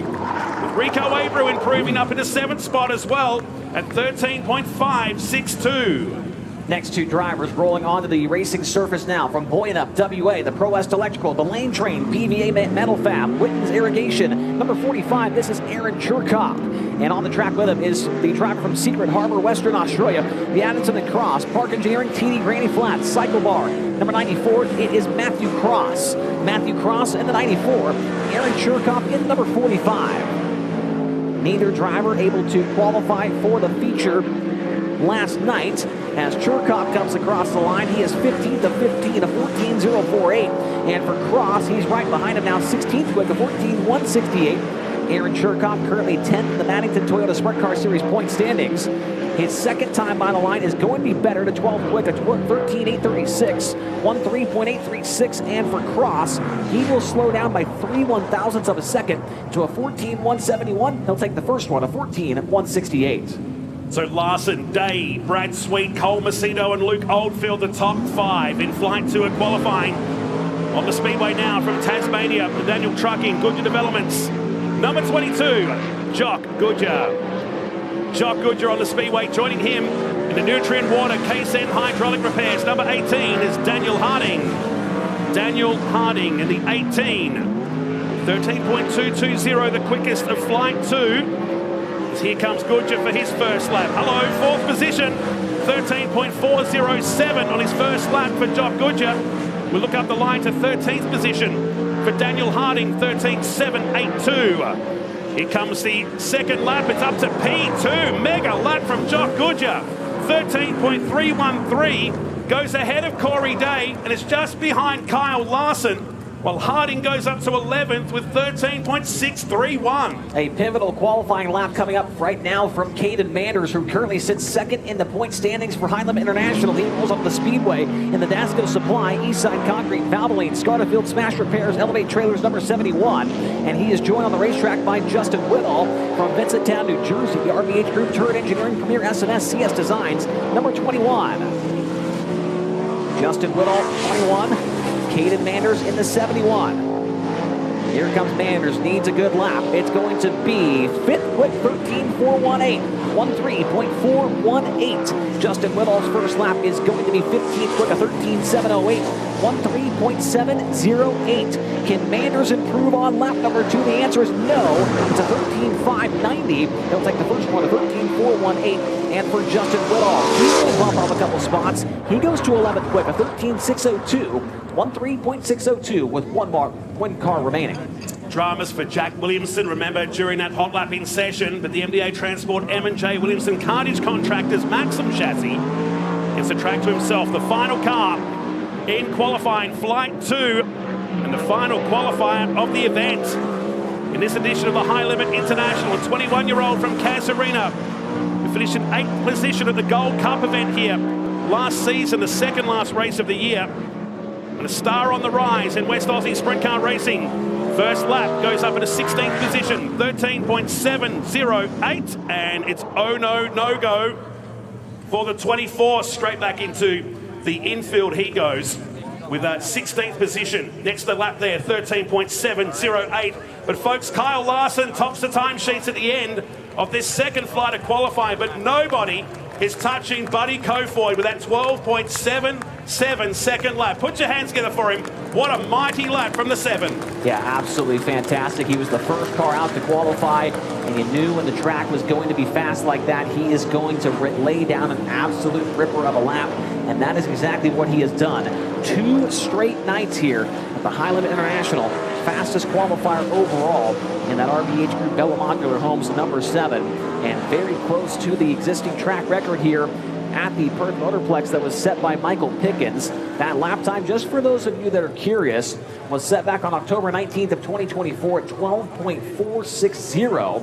And so Kofoid getting very close to that compared to what we saw here last night. It sounds like we will be catching up with Buddy Kofoid here in just a moment. We are down here with the winner of this fancy dancy trophy. Buddy Kofoid, that's yours. Congratulations. Make sure you place that somewhere very, very important.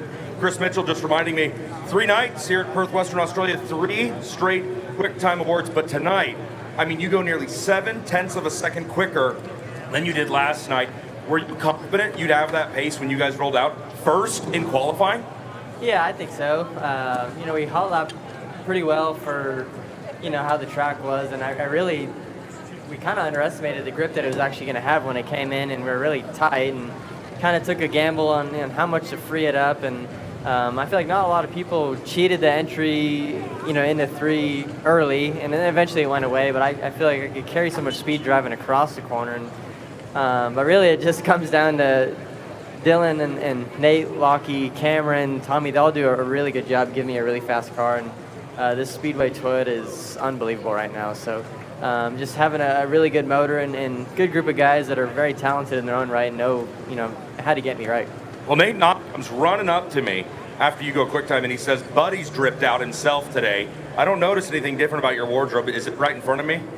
Yeah, suits finally came in and got... What were you wearing yesterday? Roth suit. Yeah, no, my PRT suit finally came in from Italy and got new boots. New boots, Italy suit, I like it. Hey, you've been fantastic here all week in this WA versus USA Speed Week. You pick up the victory on Boxing Night. Probably not the result you were hoping for last night. What can you and this team do tonight? Yeah, just, I think I probably could do a better job racing.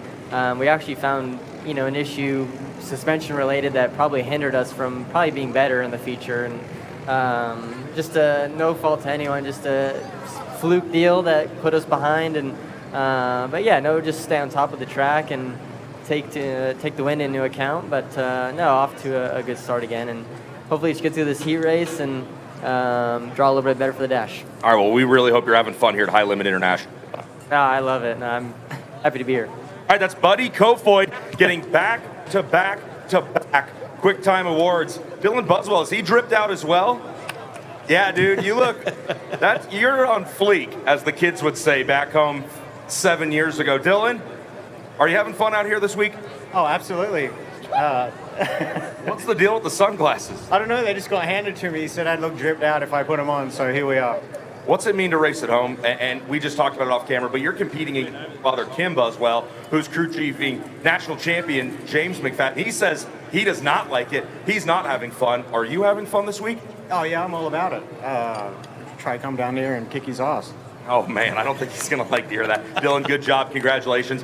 Guys, I don't think it can be overstated how confident Buddy Kofoid feels with the guys you see on his camera right now. Nate Knotts and Dylan Buswell, two of his crew members from competing in the U.S. with Roth Motorsports on the World of Outlaws Tour. And remember, this trio, those crew guys and Buddy, they had a fantastic 2025, 12 feature wins with the World of Outlaws. And don't forget, he came over to Eagle, Nebraska and picked up a whole lot of money off the high rollers back at the Eagle Nationals this past summer. It's just starting to get good here on night number 2 of High Limit International. Don't go anywhere, folks. We'll be back with more live coverage from the Perth Motorplex here in Western Australia.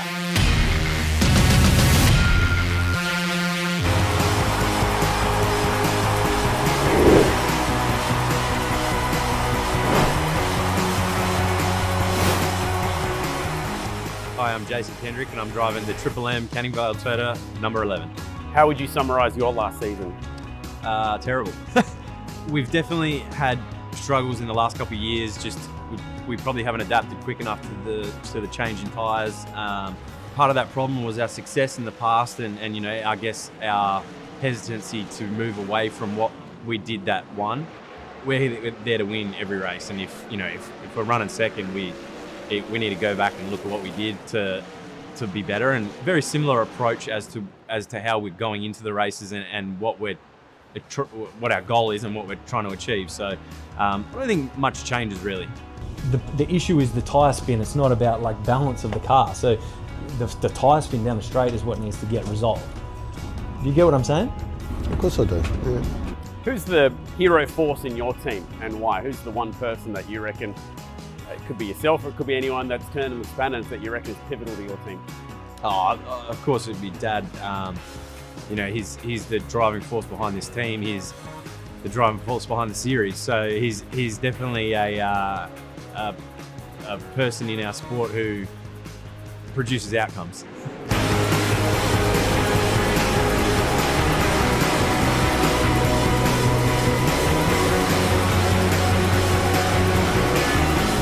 Let's chat about the Americans, just how great it is for the sport to have some big names like that racing at our little speedway in the West. Yeah, the caliber of guys that are coming over here, the excitement behind the race, and even to the extent the local guys getting so amped to be a part of it. It's definitely a good thing to be a part of. Great thing for our sport. It's great for the sponsors. It's the coverage that everyone gets out of this is amazing, and it helps us sell sponsorship packages. So it's it's definitely a great thing. And finally, given that you are sponsored by, Madigan Toyota and Canning Vale Toyota, just tell us how great it is to have such a huge sponsor for this series, not just for your car, but for the whole series. Yeah, definitely. We've had Triple M for years, Canning Vale, Maddington Toyota. These guys, they've put such a huge amount into our sport, and I would love to repay them by winning series and races, because what they've done for the sport is amazing. They've been one of the driving forces to raise the sport in our state to the level it's at, and the driving force behind the TV, which then enables us to get other sponsors involved.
Available now at Friday, Sea-Doo and Can-Am, 42 Bayport Drive, Port Kennedy, Western Australia.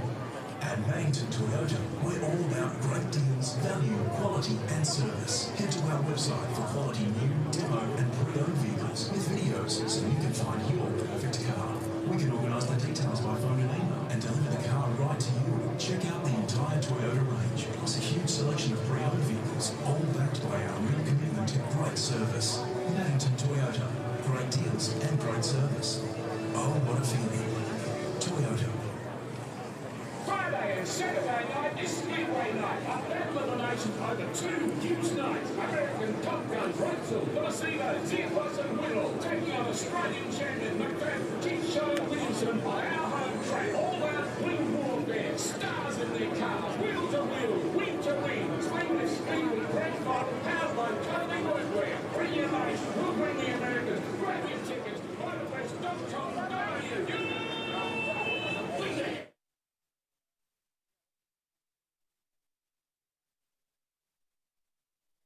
We acknowledge the Whadjuk Noongar people as the traditional owners of the land which our venue stands. We pay our respects to the elders, past, present and emerging. Hi everyone and welcome to Perth Motorplex. This venue is recognised as one of the finest of its kind anywhere in the world. Part of what makes this place so special is our focus on safety. So please take a moment to listen carefully.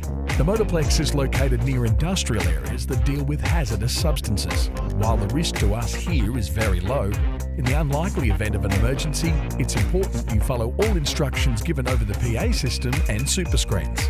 If an evacuation is required, you'll be directed either back to your vehicles or, if you don't have a vehicle, to the designated safe areas around the venue. If you are returning to your vehicle, please follow all instructions when leaving the premises. And, if possible, tune into Motorplex 98.8 FM. As always, a reminder that motorsport is dangerous, as noted at the venue entry and on the back of your ticket. The action can also get loud and sudden, so earplugs and ear muffs are available from the merchandise shop. For your comfort and enjoyment, smoking and vaping are not permitted in spectator areas. If you need to smoke or vape, please use the 2 designated areas located on the top thoroughfares. Speedway racing is raw, intense and thrilling. It's all about driver skill, bravery and the perfect car setup. And right here, you're looking at a speedway oval track regarded by drivers worldwide as one of the very best. Get ready for speed, big slide jobs and plenty of racing lines. And don't forget, all ticket holders are welcome to head into the pit paddock area between events to meet the teams, check out the cars up close and feel the atmosphere behind the scenes. Make sure you follow us on socials and check in tonight. Share your experience here at Perth Motorplex. If you wish to tune in to track commentary, you can follow the Perth Motorplex page on the My Race Pass app or 98.8 FM. We hope you, your family and your mates have an awesome night. And now, ladies and gentlemen, we ask that you please stand, remove your headwear and join us for the blessing of tonight's racing by our track chaplain. Well, good afternoon, ladies and gentlemen. Welcome back to the amazing Perth Motorplex here on a glorious Perth summer's day. How good is the weather? And of course, how good has the racing been? We are here at night 2 of the High Limit International and looking forward to an epic night of racing once again.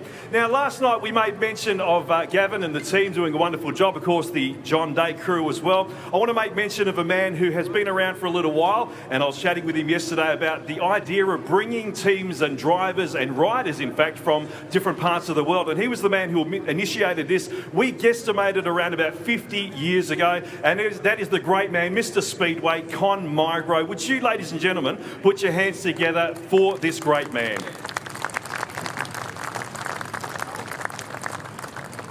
And it certainly is a privilege to open this amazing evening. And also, we have some wonderful people joining us this time around from the very United States of America. We have Laurie Cutter, who is the High Limit International Chaplain and also with Races for Christ, and her husband, who is the medic, Charlie, or Chuck, who looks like almost one of our yellow minions, but he's almost like the orange wiggle, maybe, a little bit more that kind of tone. But it's great to have them along, and Laurie is going to lead us in prayer tonight. Thank you, and let's go to the Lord for a blessing. Father God, we quiet our hearts to honor you and feel your presence here in this Motorplex, in the friendly smiles and the welcomings of your people. Thank you for the sport of racing, for the chance to assemble across borders and to enjoy a great night of international high-limit racing and late model competition. We're stoked for the passionate, loyal fans here in the stands and watching online. Bless them for their dedication and meet their every need. Lord, bless the staff of Perth Motorplex and the High Limit for their vision and partnerships. Bless all who have invested their time and finances to make this event possible. And to the teams who have provided rides to the visiting drivers. As we prepare to compete tonight, Lord, pour out your divine protection over this entire facility. Lap by lap, keep our drivers focused and safe. May their talent and character reflect your goodness as they race hard. Let their integrity and sportsmanship shine. Give wisdom to the crews, Lord, as they prep and adjust the cars throughout the night, and let the fans leave with a ripper of a night. As the new year approaches, Lord, many wait to start anew. But Lord, remind us that all of us that have life with you offers a fresh start at a moment's notice when we call upon your name. For all these things, Lord, we are grateful and thankful. In Jesus' name we pray, amen. Amen. Thank you, Laurie. And would you please remain standing, ladies and gentlemen, for the singing of the national anthems of the United States of America and of Australia by the wonderful Martina Erpen.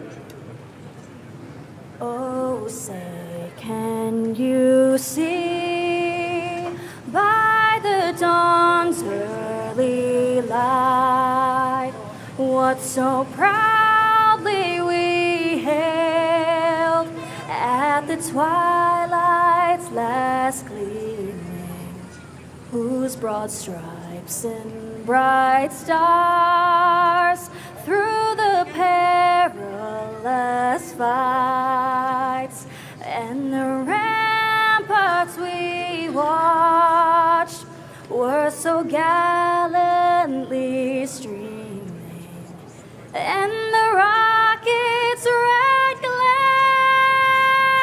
the bombs bursting in air, gave proof through the night our flag was still there. Oh, say, does that star-spangled banner yet wave o'er the land of the free and the home of the brave?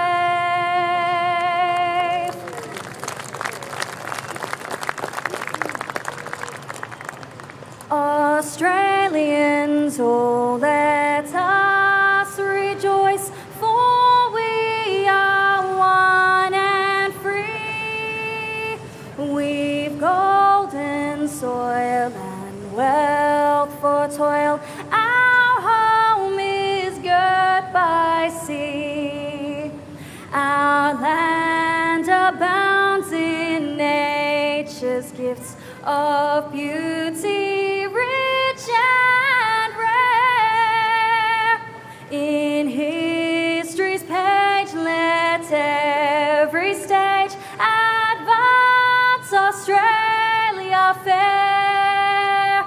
In joyful strains, then let us sing. Advance Australia fair. Wow. Thank you so much to the wonderful Martina Erpen. What an amazing rendition, and the fireworks get you every time. Before we get to the main proceedings of the night, we have a couple of guests for some of our travelling attendees. Of course, so much of the action we have during our Speed Week events and the High Limit International is focused on drivers and teams, but we know that you guys travel across to be part of our family and join our Motorplex family, so we have a couple of gifts just for you. For Charlie and Laurie, we have some gifts for you. Very much the same, to say thank you for coming across to join us here at the High Limit International. We also have some gifts. Where's my main man? TLP, come over here, please. Tony, we have some gifts for you and for Chase and for Mike Hess up there in race control, so you can grab these and we'll shuffle around. Now, you're responsible for those ones, so make sure they do get to Chase and Mike. This is Mike Hess's. I've already lost it, unfortunately. and we do have one for Brad Shearer, Knoxville, wherever he is. I think he's been enjoying riding in a truck, but he's coming. So we'll bring him in. Come on, Brad. Come on down. Hot foot. You can run. That's okay. This way. Outside voice. Brad comes all the way from Knoxville Raceway. He and Mikey Rimmer are good friends, and he is coming across to be part of the fun as well. And we have this for him. So, ladies and gentlemen, can you please put your hands together for so many of our travelling partners and friends that join us for the High Limit International. Thank you so much.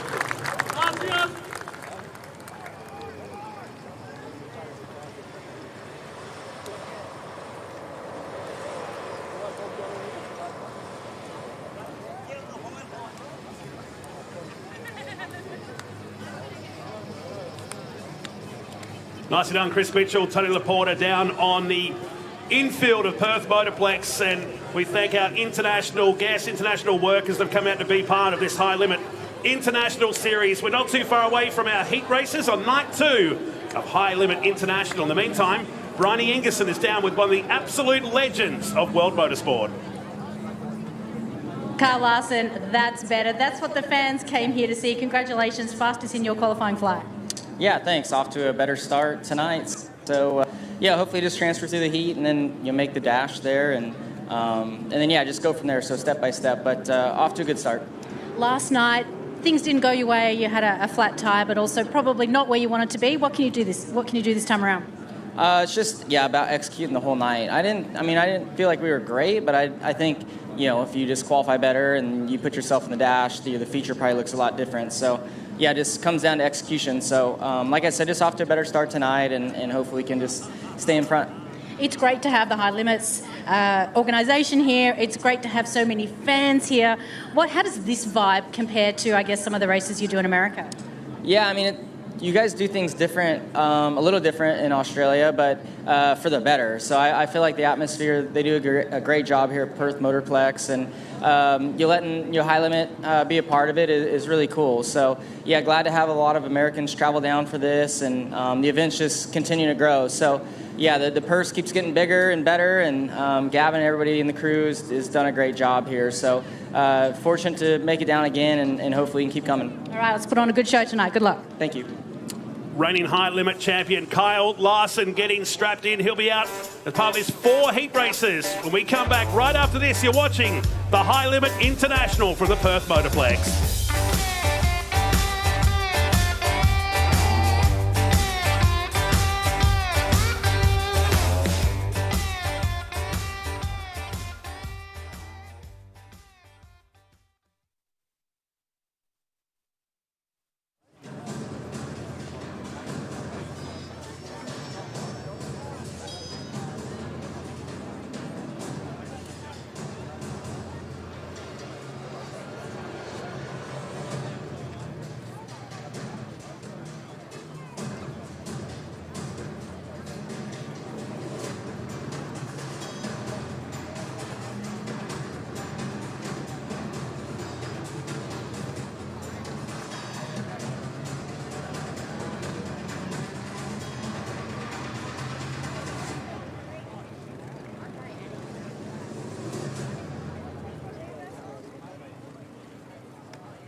National's Rocky and Pretty Boy Shootout. The nation's best riders, USA Top Guns. Motorplex.com. Hey mates, ready to power up your career with EGT? As a proud sponsor of West Australian Motorsport, we put you on track for success. With EGT, you learn real skills that supercharge real careers. Our apprenticeships in electrical trades are hands-on, so you start working and earning faster. Join us today and get the best of both worlds. Great training and support. Don't just dream about success, race to it with EGT. Visit egt.net.au and supercharge your career. And welcome back to Quinana Beach, Western Australia. It's the Perth Motorplex. It is night number 2 of High Limit International. Our first of 4 heat races making its way onto the racetrack now. The first one presented by Rise Electrics. Here is the lineup for heat race number 1 here tonight. On the pole of the first heat race from Osborne Park, WA, it's the Titan Ford number 8 of Andrew Priolo. And outside of him, starting in the second spot from Bunbury, Western Australia, the Mobile 1, number 2, Dane Kingshot. Starting inside of row number 2, that is the number 74, Mikey Green from Bouvard, Western Australia, the West State Civil, number 74. And it was outside your fast time qualifier for the second night in a row in high limit competition from Pengrove, California, in the Bella Modular Homes, number 7, it's Buddy Kofoid. Starting in the 5th position from Geraldton, Western Australia. Behind the wheel of the Mobile 1, number 3, it's Callum Williamson. And his outside, starting in the 6th position, it's John McKenzie from Waikiki, Western Australia. The RC Towing, number 46. Rolling off inside of row number 4 in the 7th position. From Sydney, New South Wales, make that St. Mary's, New South Wales, Australia. The Geotech Australia, number 26 of the Madman, Kerry Madsen. And it was outside, starting in the 8th position. From Boynup, WA, the number 94 is Daniel Keane. Starting inside the 5th row, 9th spot, that'll be Craig Bottrell in car number 4. Bottrell from Canningvale, WA, and the Registered Painters entry. Outside of him, starting in the 10th position, finished up 24th in the feature here last night, it's James Inglis from Maddington, Western Australia, and the Devil Race Cars number 5. And the final starter in this one, it's Harrison Pete in car number 65 from Parkerville, WA, and the Mako Mining number 65 car. 11 cars, 8 laps. The top 5 will transfer into the feature with the winner of the heat race and the fastest qualifier to transfer going to tonight's dash. And heat number 1, thanks to Rise Electrics. They're your number 1 electricians in the Perth and Peel region that you can trust. A family-run business with over 90 years of combined experience and expertise. Our electricians are highly qualified. Rise Electrics offers all home and businesses a reliable service for all your electrical needs. Go to riseelectrics.com.au. And keep sorry about that, Matt. Keep an eye here on Buddy Kofoid, because as you've seen with the high limit format in America, the ace in the hole is certainly up for grabs here. If Buddy can go from 4th to 1st, he would automatically be on the pole of tonight's dash. So that is definitely on the table here, with him starting 4th and him being, whatever it was, half a second faster than everybody qualifying. It could probably happen. That was a mega lap. I talked to you off air about the Michael Pickens lap that was set. That's the record, 12.46. Very cold conditions that night. It rained very heavily that week leading into it. We've had some really hot weather in the lead up to this, and that lap of 12.7 was just mega. The first time someone's gone 3 quick times in a row since Jason Kendrick back in 2019, and it's only the 4th time in the history of the Maddington Toyota Series that that's happened in Western Australia. So Kofoid is in rarefied air as all the cars about to be pushed away, just waiting for the 94, the White and Emmett machine of Daniel Keane to be pushed away.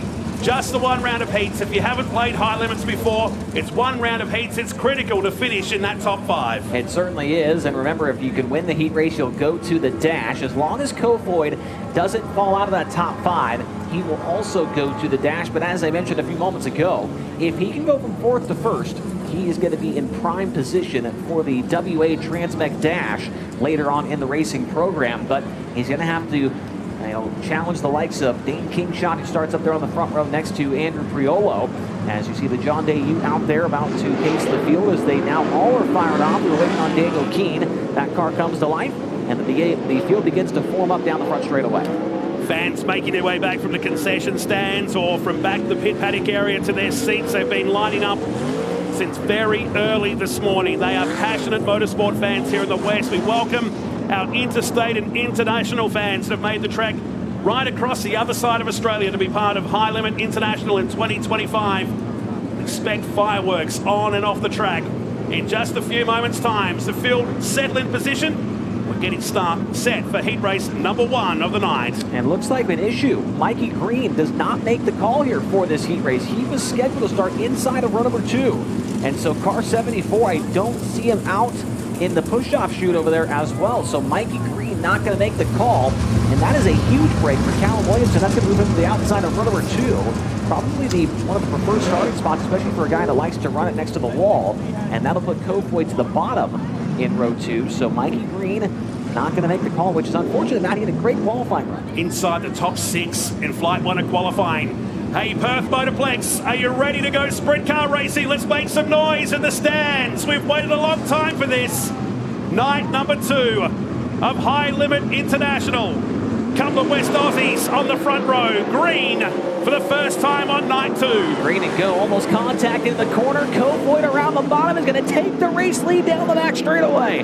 Buddy Kofoid has the ace in the hole on the opening lap in heat race number 1. Dane Kingshot in his back pocket. Now Kingshot, if he can stay in that second position, he would join Kofoid in the dash. He now gets slid by Andrew Priolo. Some contact behind. Williamson and Madsen get together. That was coming out of turn number 2. The battle for 4th and 5th position. Kingshot on the bottom. Much racier Andrew Priolo tonight in car number 8 as Madsen kisses a wall, a shower of sparks as he went past our commentary position as we watch Kingshot chase after Buddy Kofoid. And the track is bone slick coming off of turn number 2 right now. There is not much grip in the middle portion of the racetrack. Here comes Danny Kofoid around the bottom of the racetrack, trying to get by Callum Williamson for that final transfer spot. The 94 hooks the left from the infield. Byrne pulls up next to Williamson, cannot make the pass. Keane will be loving this. 2 stars ahead of him right now. As Kofoid comes through to complete a lap. Williamson on the inside of Madsen is around the outside of him on the Opal Finance main straight. It's Kofoid, Kingshot, Priolo, Madsen, and Williamson, your top 5. Kerry Madsen trying to alleviate the pressure as Callum Williamson right behind him. He'll make a slider happen at a turn number 3 up the racetrack, takes that spot away. Kerry crosses him up down the front straightaway. They go side by side for 4th. Things get very tight in turn 1. Kerry takes it back away. They're racing for the 4th and 5th position. And Priolo up ahead in 3rd. Then Dane Kingshot, Buddy Kofoid. He is long gone up front. Williamson kissed the wall coming out of turn number 2 in the number 3, puts him back in the 5th position. Great run from the White and Emmett car of Daniel Keane. He's outside looking in as we come around to complete another lap. It's 1 to go for Buddy Kofoid, who was quick time earlier tonight, looking to go the double as he works the Triple M back straight. Kingshot runs 2nd, Priolo 3rd. Madsen a kiss to the wall off a turn before that time. Still battling with Williamson. Your winner will be Buddy Kofoid, but the race for 4th is still on. Madsen takes it back away. It's going to be a drag race to the line, and it will be Williamson. What is it with these finishes? Great action right there inside the transfer positions. It's Kofoid with the win. Dane Kingshot 2nd, Andrew Priolo 3rd, Callum Williamson 4th, and Kerry Madsen in 5th. Those are your transfer cars, but Buddy Kofoid with the ace in the hole, he will be on the pole automatically of tonight's dash with his 3rd to 1st run after the Mikey Green incident not making the start for the feature. And so Buddy Kofoid with a perfect score tonight. 100 points in qualifying, 100 points in the heat race. He came into tonight tied for 4th in the event point standings, and he's looking good after the first 2 events of the night. Just picked off those first 2 in turn number 1. This was an intense battle between Madsen and Williamson, but nobody was catching Buddy Kofoid, and 0.031 of a second between Williamson and Madsen as they hit the finish line here. Heat number 1. This guy has just been supreme since he arrived for the media day last Wednesday. Buddy Kofoid, quick time for the 3rd night in succession, picks up heat race number 1. As we go downstairs, here's Tony Laporta. Rise Electric's heat race number 1 goes to possibly the most dominant driver of the last 3 nights here at the Perth Motorplex. Buddy Kofoid places that cherry-looking Roth Motorsports helmet up above. Buddy, tell me about the start. Originally scheduled to start 4th, you make a huge move down in turns 1 and 2. You drive away from them. What went into that original pass? Yeah, I was kind of nervous. I wanted to start 4th, and I figured, I've watched so many starts here where the top takes off better, and it gives you, I feel like, the advantage in a 1. But fired off good down the front stretch, and I feel like a couple days ago I started really good on the bottom. It was just getting like as low as like you could think you could go, and and the 8 car kind of moved up to the middle, and I kind of had a clear shot to the bottom and knew I was going to be clear enough to get across, and kind of death slid a little too far, but was able to protect the first lap into 3, and then knew I just needed to get my wing back a little bit and just start running the fence as hard as I could. So no, just really happy.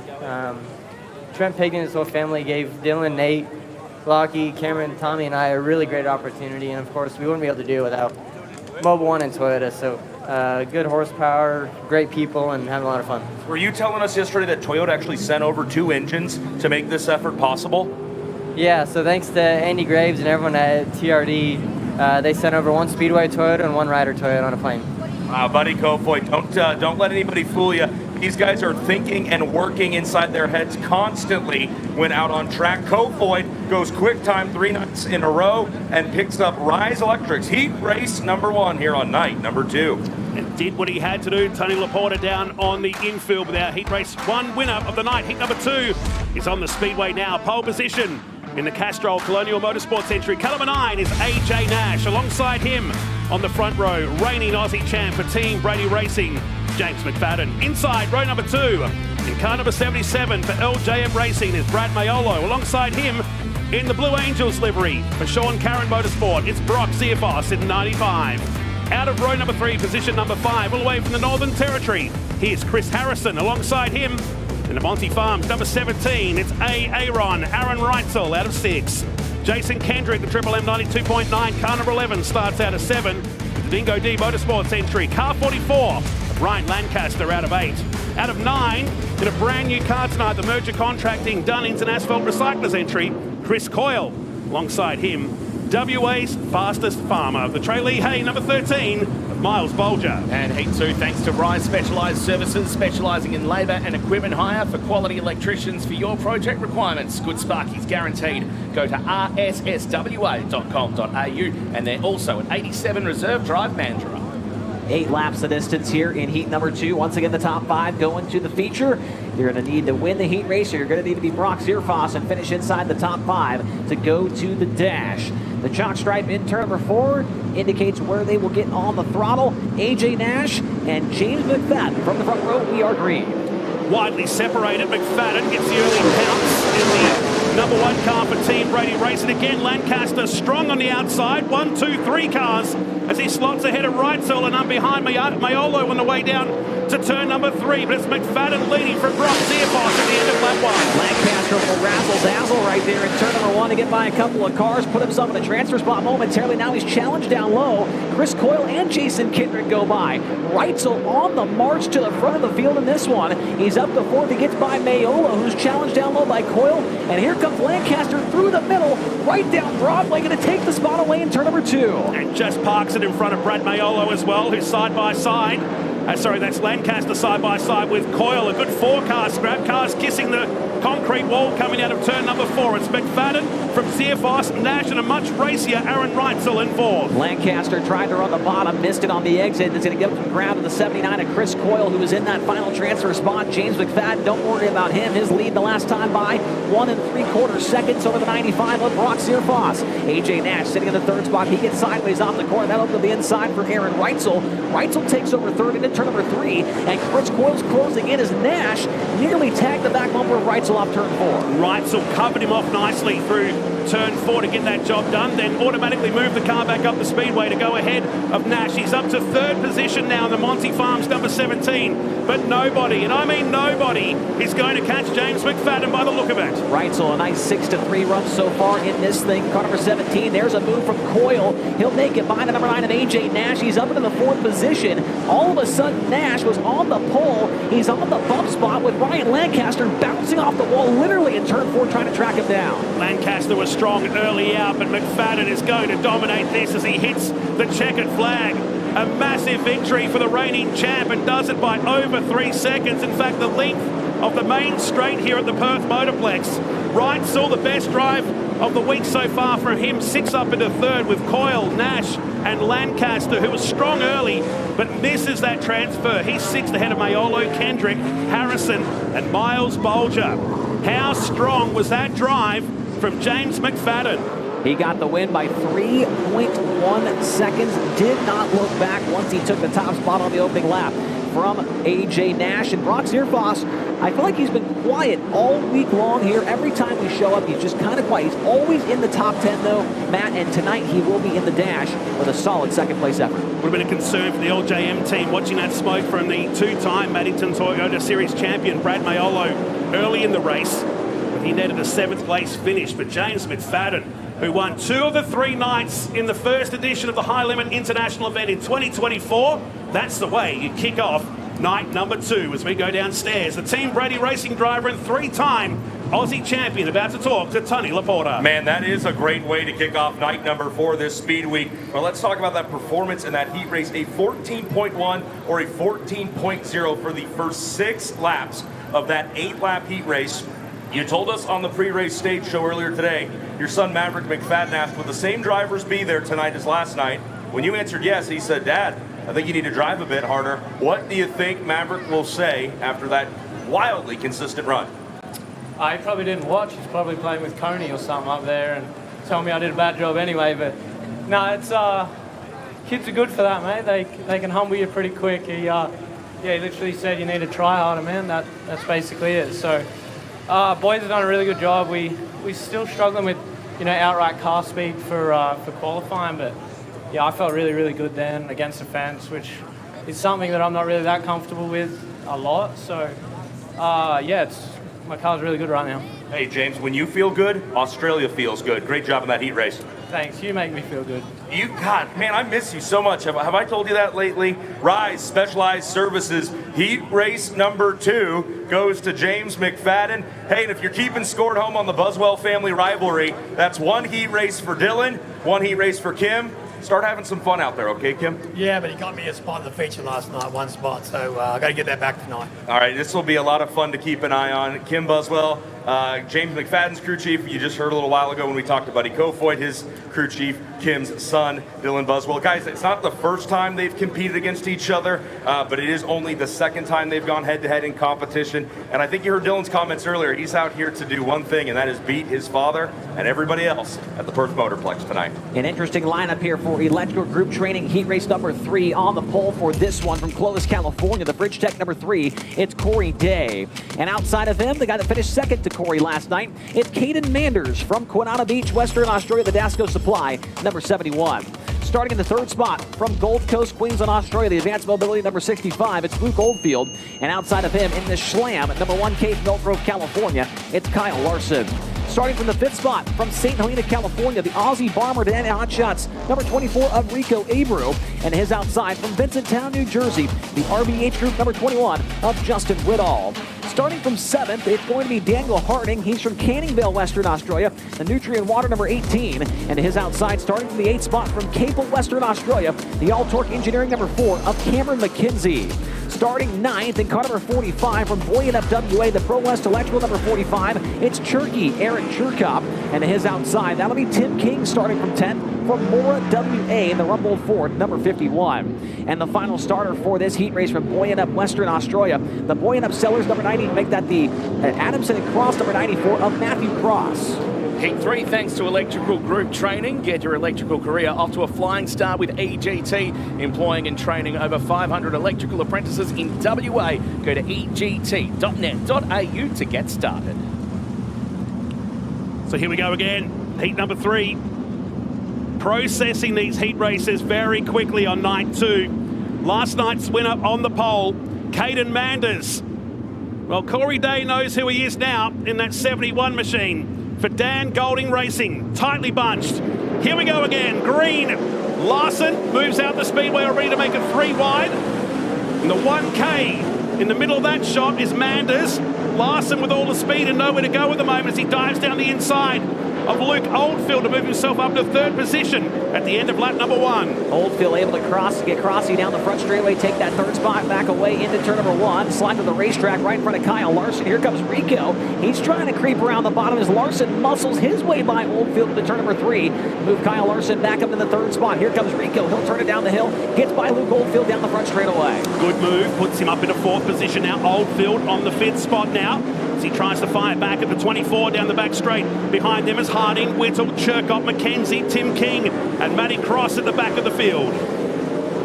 65 of Luke Oldfield's got to be careful. Almost got the car sideways and spun out off of turn number 4 as Justin Whittle and the 18 of Daniel Harding are trying to close in on him.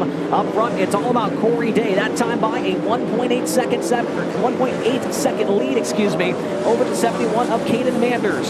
Kyle Larson sitting in third. Nico Ebru fourth, and Luke Oldfield got a monster run off of turn number 2. That time by, he'll look to the inside. A huge slider coming in turn 3. Oldfield takes it away from Ebru in turn 4. Ebru read that play perfectly. Moves up and almost rubs the tail tank on the front of the Pete Motorsport 65. Nice Great move, wasn't it, on the exit of turn 2? And the Gold Coaster fires back in the 65. Ebru is not done. A good old case of switcheroo between these two. He pulls the old Uno reverse card on him right there. Here comes Oldfield. Another slider coming in. 2 laps to go. Oldfield going to tag the cushion. Left front in the air. Pulls away from Rico. Rico going to point the car to the bottom. Going to try and run the inside of the racetrack in 3 and 4. They're on the white flag. Up front, it's all Corey Day as Oldfield is clear of Ebru. Off of turn number 4, Corey Day will get the win in heat race number 3. Second will go to the 71 of Caden Manders. Third to Kyle Larson. Ebru with one final effort in turn number 4. He'll take it away from Luke Oldfield off of turn 4. Great battle all race long, and contact before the finish between Justin Whittle and the 4 of Cameron McKenzie. That's in turn 3. The field got to the flag. Those two making contact. So the Vincenttown, New Jersey driver with the front wing stuffed in the side of the RBH Group car, not making it to the line. Down there at turn number 3. But how about that masterclass from Corey Day? Both he and Manders, the only cars in the 13-second range. As we take a look at the highlights of heat number 3 tonight of High Limit International, number 2 at the Motorplex. Great performance then from Luke Oldfield, but you're right, he was so lucky. A couple of times there, he almost fell out that top 5. Right there, he almost got in the back of Rico and was able to hold on to the car, but this was the battle to watch all the way through. I mean, that is a slider from, I don't even know, a town around here. I'm not from around here, but that is a slider from a different town in this area, Matt. And he made it happen. And then he made that move. Great move right there to take over the spot. He came from Perth City. Let's go with that for that slider. That works. Out in front, it was Corey Day by 3.3 seconds. Last night's winner. Dominant again, the Avalon Group, New Ground Water Services, number 3. It's another W as we go down to TLP. Corey Day gets handed the Electrical Group Training Heat Race number 3 winner's board. He'll hand that back off. Corey, we talked about Brody Moeller, the crew chief for Callum Williamson, putting this deal together to get you and Callum teamed up, but it was turn 1. Vuvuzelas or whatever they're called are going loud for you. Can you feel the energy of this Western Australian crowd as you pound around the top? Yeah, I can. It's awesome. I've said it all week. They're all the fans are great, and especially turn 1 over there. So yeah, super cool.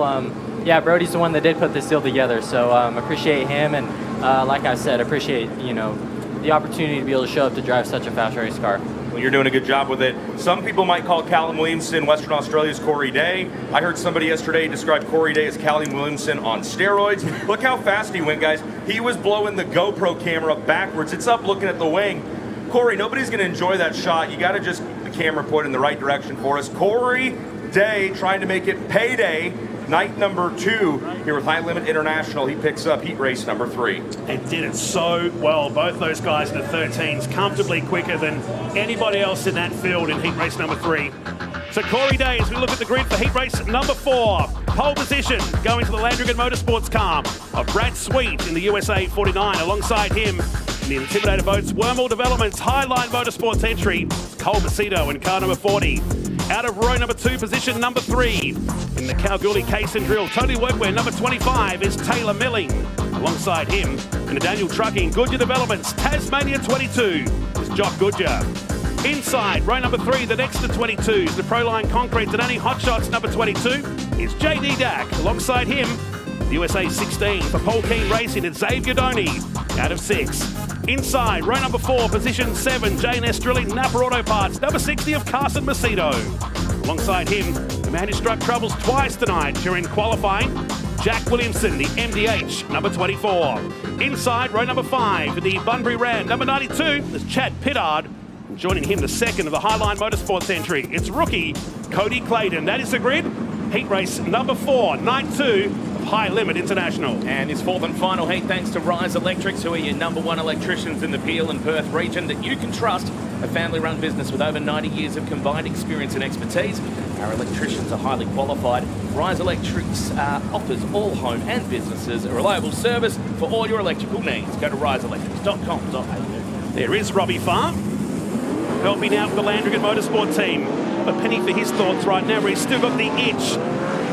Had some great success here in the West. Won his Australian Championship many years ago. Won a Cricky Boy shootout or two over his career. Let's see if we can get Tony on the job later on to have a chat to Robbie Farr as he watches on with Brad Sweet. So all the cars are fired. Love the way we process these heat races. It's been very green, but also very fast tonight. That's the high limit way, Matt. Welcome to it. That's what we're used to with Mike Hess over there. It's go, go, go, and no stop, stop, stop. Love it. Yep, green all the time. Pretty stacked heat race here. Farr looks on. His man staying on the pole position for this final heat race of 2025 on night 2. Pair of Californians coming to the green on the front row. Brad Sweet on the bottom. Cole Macedo on the top.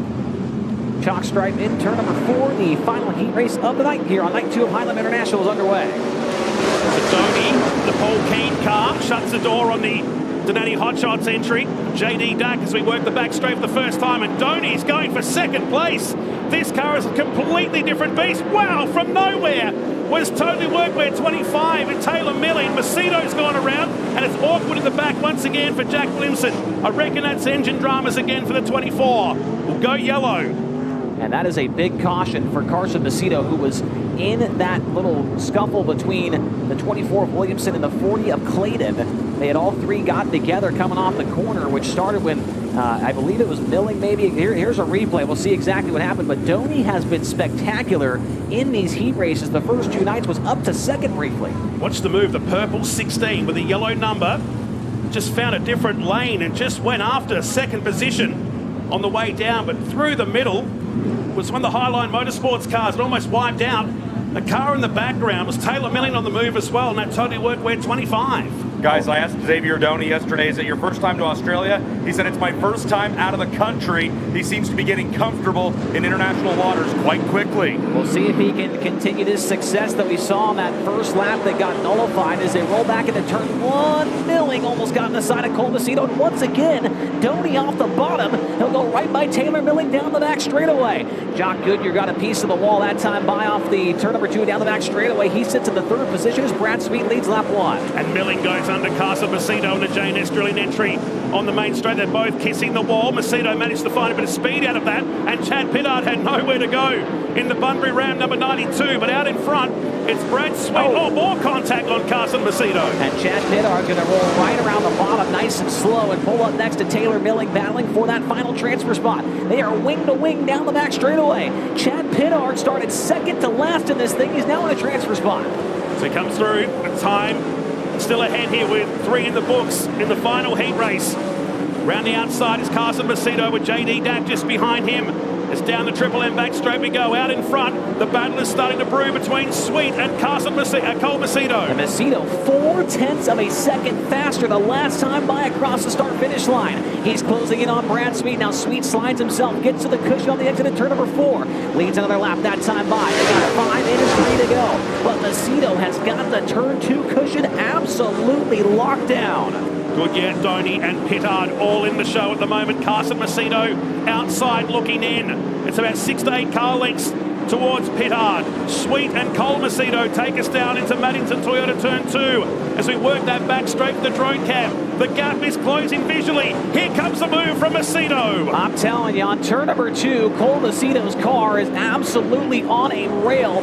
Watch him close in on Brad Sweet this time by. Sweet trying to cheat the corner. Macedo's right up alongside that cushion. Carson Macedo back behind, closing in on Chad Pittard for the final transfer. He makes the pass. Sweet's going to get the win. Cole Macedo second. Jock Goodyear third. Fourth goes to Donny. And on the final lap, Carson Macedo takes it away. Got him. Pittard lost the transfer spot in the last half a lap to Carson Macedo, who turned that heat race around. Brad Sweet wins from Cole Macedo. Goodyear, Xavier Donny, who's far more comfortable in that 16. Carson, Macedo all move for tonight. And here is a replay of the highlights of that one, and there is a lot to talk about. Doney, you mentioned him. I mean, Chad Pittard from 9th to 5th all around the bottom. He was the only on the track, Matt, that was working the inside lane. My dad told me a long time ago, to pass him, you got to go with or not. Exactly. He's just failed to make the show tonight. Have to work through the BMA with another 20 cars that was milling with Goodyear. We tried it again at a restart. So Doney proving the first time wasn't a fluke in that purple and black number 16. Goodyear tapped the wall a couple of times here during this heat race as they swept around the Tony Workwear car. Absolutely incredible stuff. The track is just perfect right now for heat race competition. Usually we do not get to see heat races like that in the States, but the track is slick. It is wide, cushion on the wall, a nice bottom to run. It was all Brad Sweet, though, getting the win in Landrigan Motorsports number 49. He'll be a part of tonight's WA Transmec Dash. Man, let's get Brad Sweet on the mic here, because I can't stand listening to Chase Rodman talk about the track having a nice bottom anymore. That's kind of weird, don't you think? Robbie Farr on the mule, watching you get around this track. I don't know if his official title is driver coach or analyst. What's it been like working with a guy of his caliber here in Australia?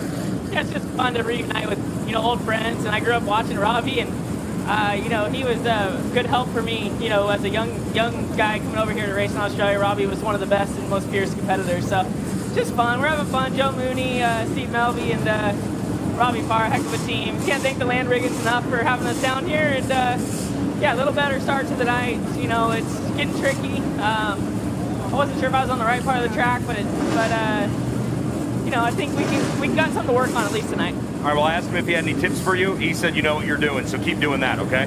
Yeah, I needed some signals there. It seemed like Cole closed in on me at the end, so I think I was probably better off shortening 3 and 4 up there. Once I moved up to the sun and everything, it was really hard to kind of be precise with my line. So just need to do a little bit better there, but sun will go down and track will change a little bit, and we just got to make the right adjustments. Improving is important. Knowing you need to improve is even more important. Brad Sweet, he's a self-improvement guru. Knows what he needs to do. There you go, Robbie Farr right there on the side seat of the mule. They're going to take it back to the work area. They get the Rise Electrics winners board, and they will take it to the pit area. They don't have long, though, as he will be in the WA Transmec Dash. And before that, the roulette redraw wheel spin. But that's after late models. Thank you, Tony Laporta. As the 49 gets wheeled back into the pit paddock area. Kofoid, McFadden, Day and Sweet, your heat race winners. A beautiful sunset on the rise. So welcome back Dan Leach into commentary for the late models. They hit the speedway. They are a support category.